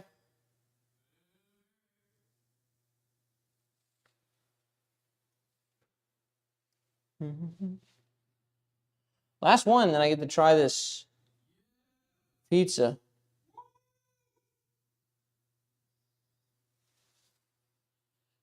This guy just hit our ace pot. He had to split it. Nice, good balance there. Yeah, this, you're getting locked up with your posture here as well. Get the butt out.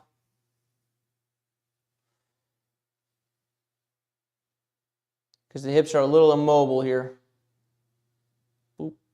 The knees are flared out from one another. The feet are going to get locked up. It's causing your front foot to be forward, right? And the foot needs to be here at least so that this foot can push back against it. Yeah, so this is a posture thing as well.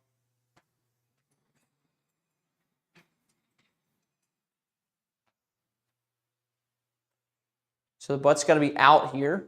You've got nice timing through here.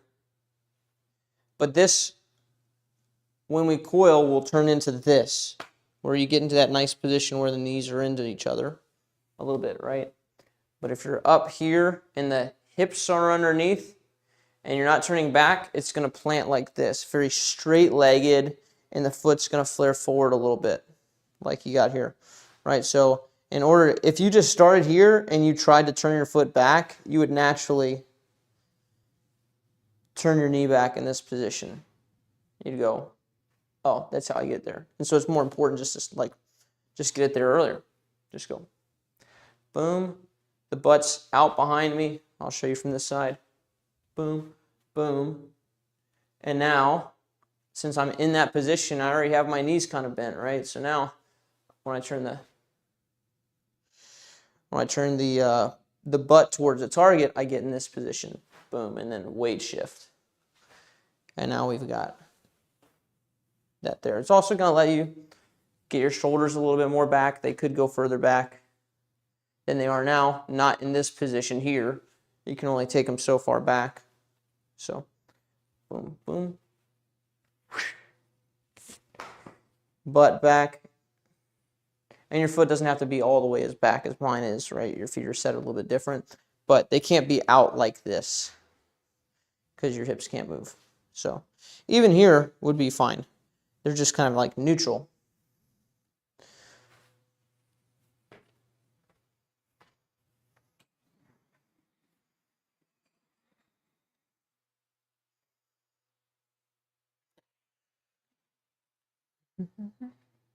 But that's posture. So again, get the butt out, get the hinge in the hips, bend the knees, and then coil the whole final last strap. Yeah, take that, strip. All right, guys. It's going to wrap it up for today's live stream. Thanks for hanging out. Those anvils go up tomorrow. We got the battle packs and Roxy. We only got a handful of those Roxys. We took everything that MVP had left in the factory, which was not many. It was like 90. So, all right, guys. Peace. Hello from Germany. You don't want to put that pressure on the pizza.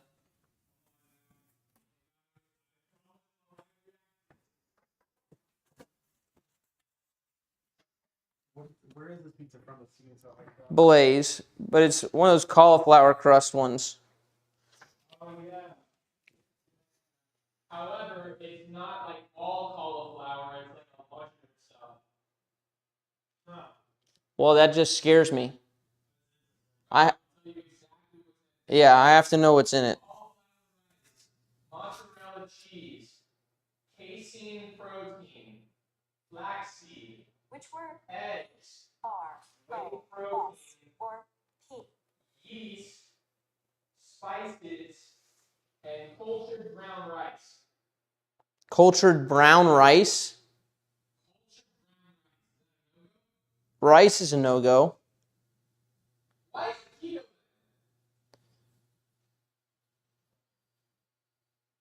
Is cultured rice.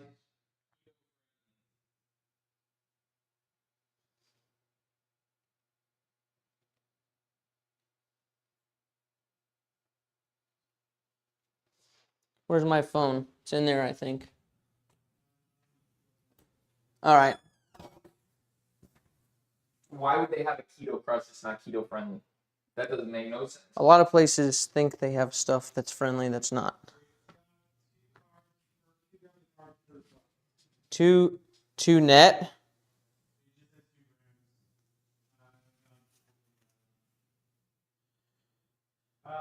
This says the keto crust total has 6 grams of net carbs. I gotta check. My body likes to kill me, so I can't do that anymore. Talking to the guys on the stream here.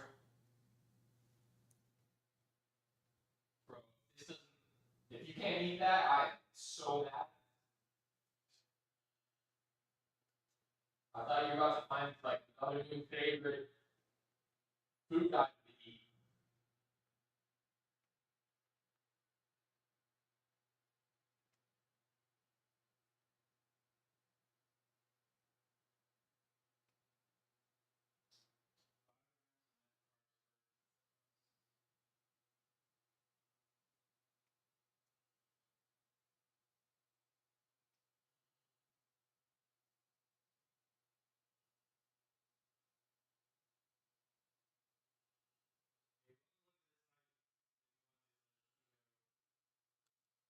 Yeah, I'm looking up one right now.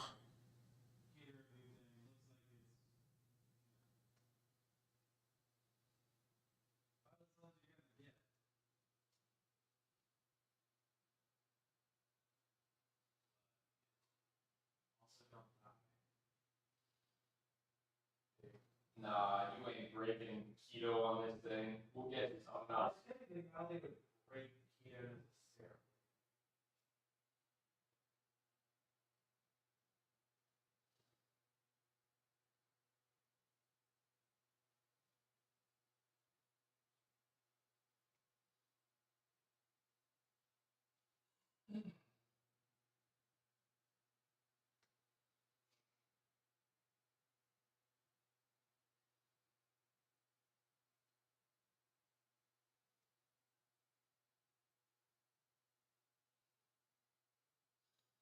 Okay, looks like it passes. It's not like the probably best thing for me, but it qualifies. All right, we're gonna try it. Well, it's gonna be better because of all those other things in it. Cauliflower's not the main. I just hate the taste of cauliflower, and it's never hidden. There's not one thing it's been hidden from me in. Do it. Have you? Yeah. Oh, okay, so you know what to expect then.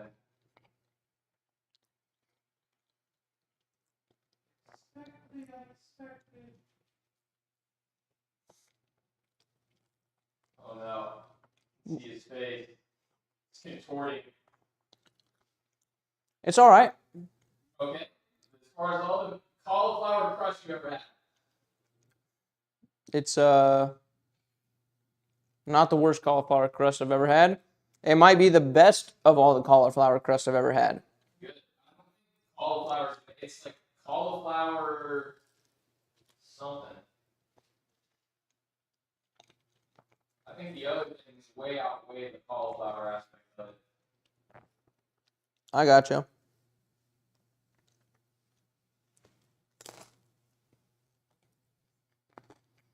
Cauliflower rice. It's not any cauliflower.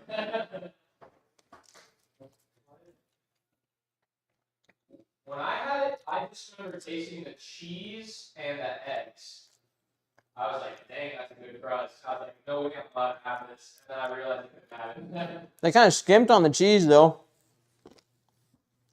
Oh, it was mozzarella slices. I think that's why. I gotcha. I don't know much about the No, it's a good option. good Yeah. mixing up a little bit. Yeah.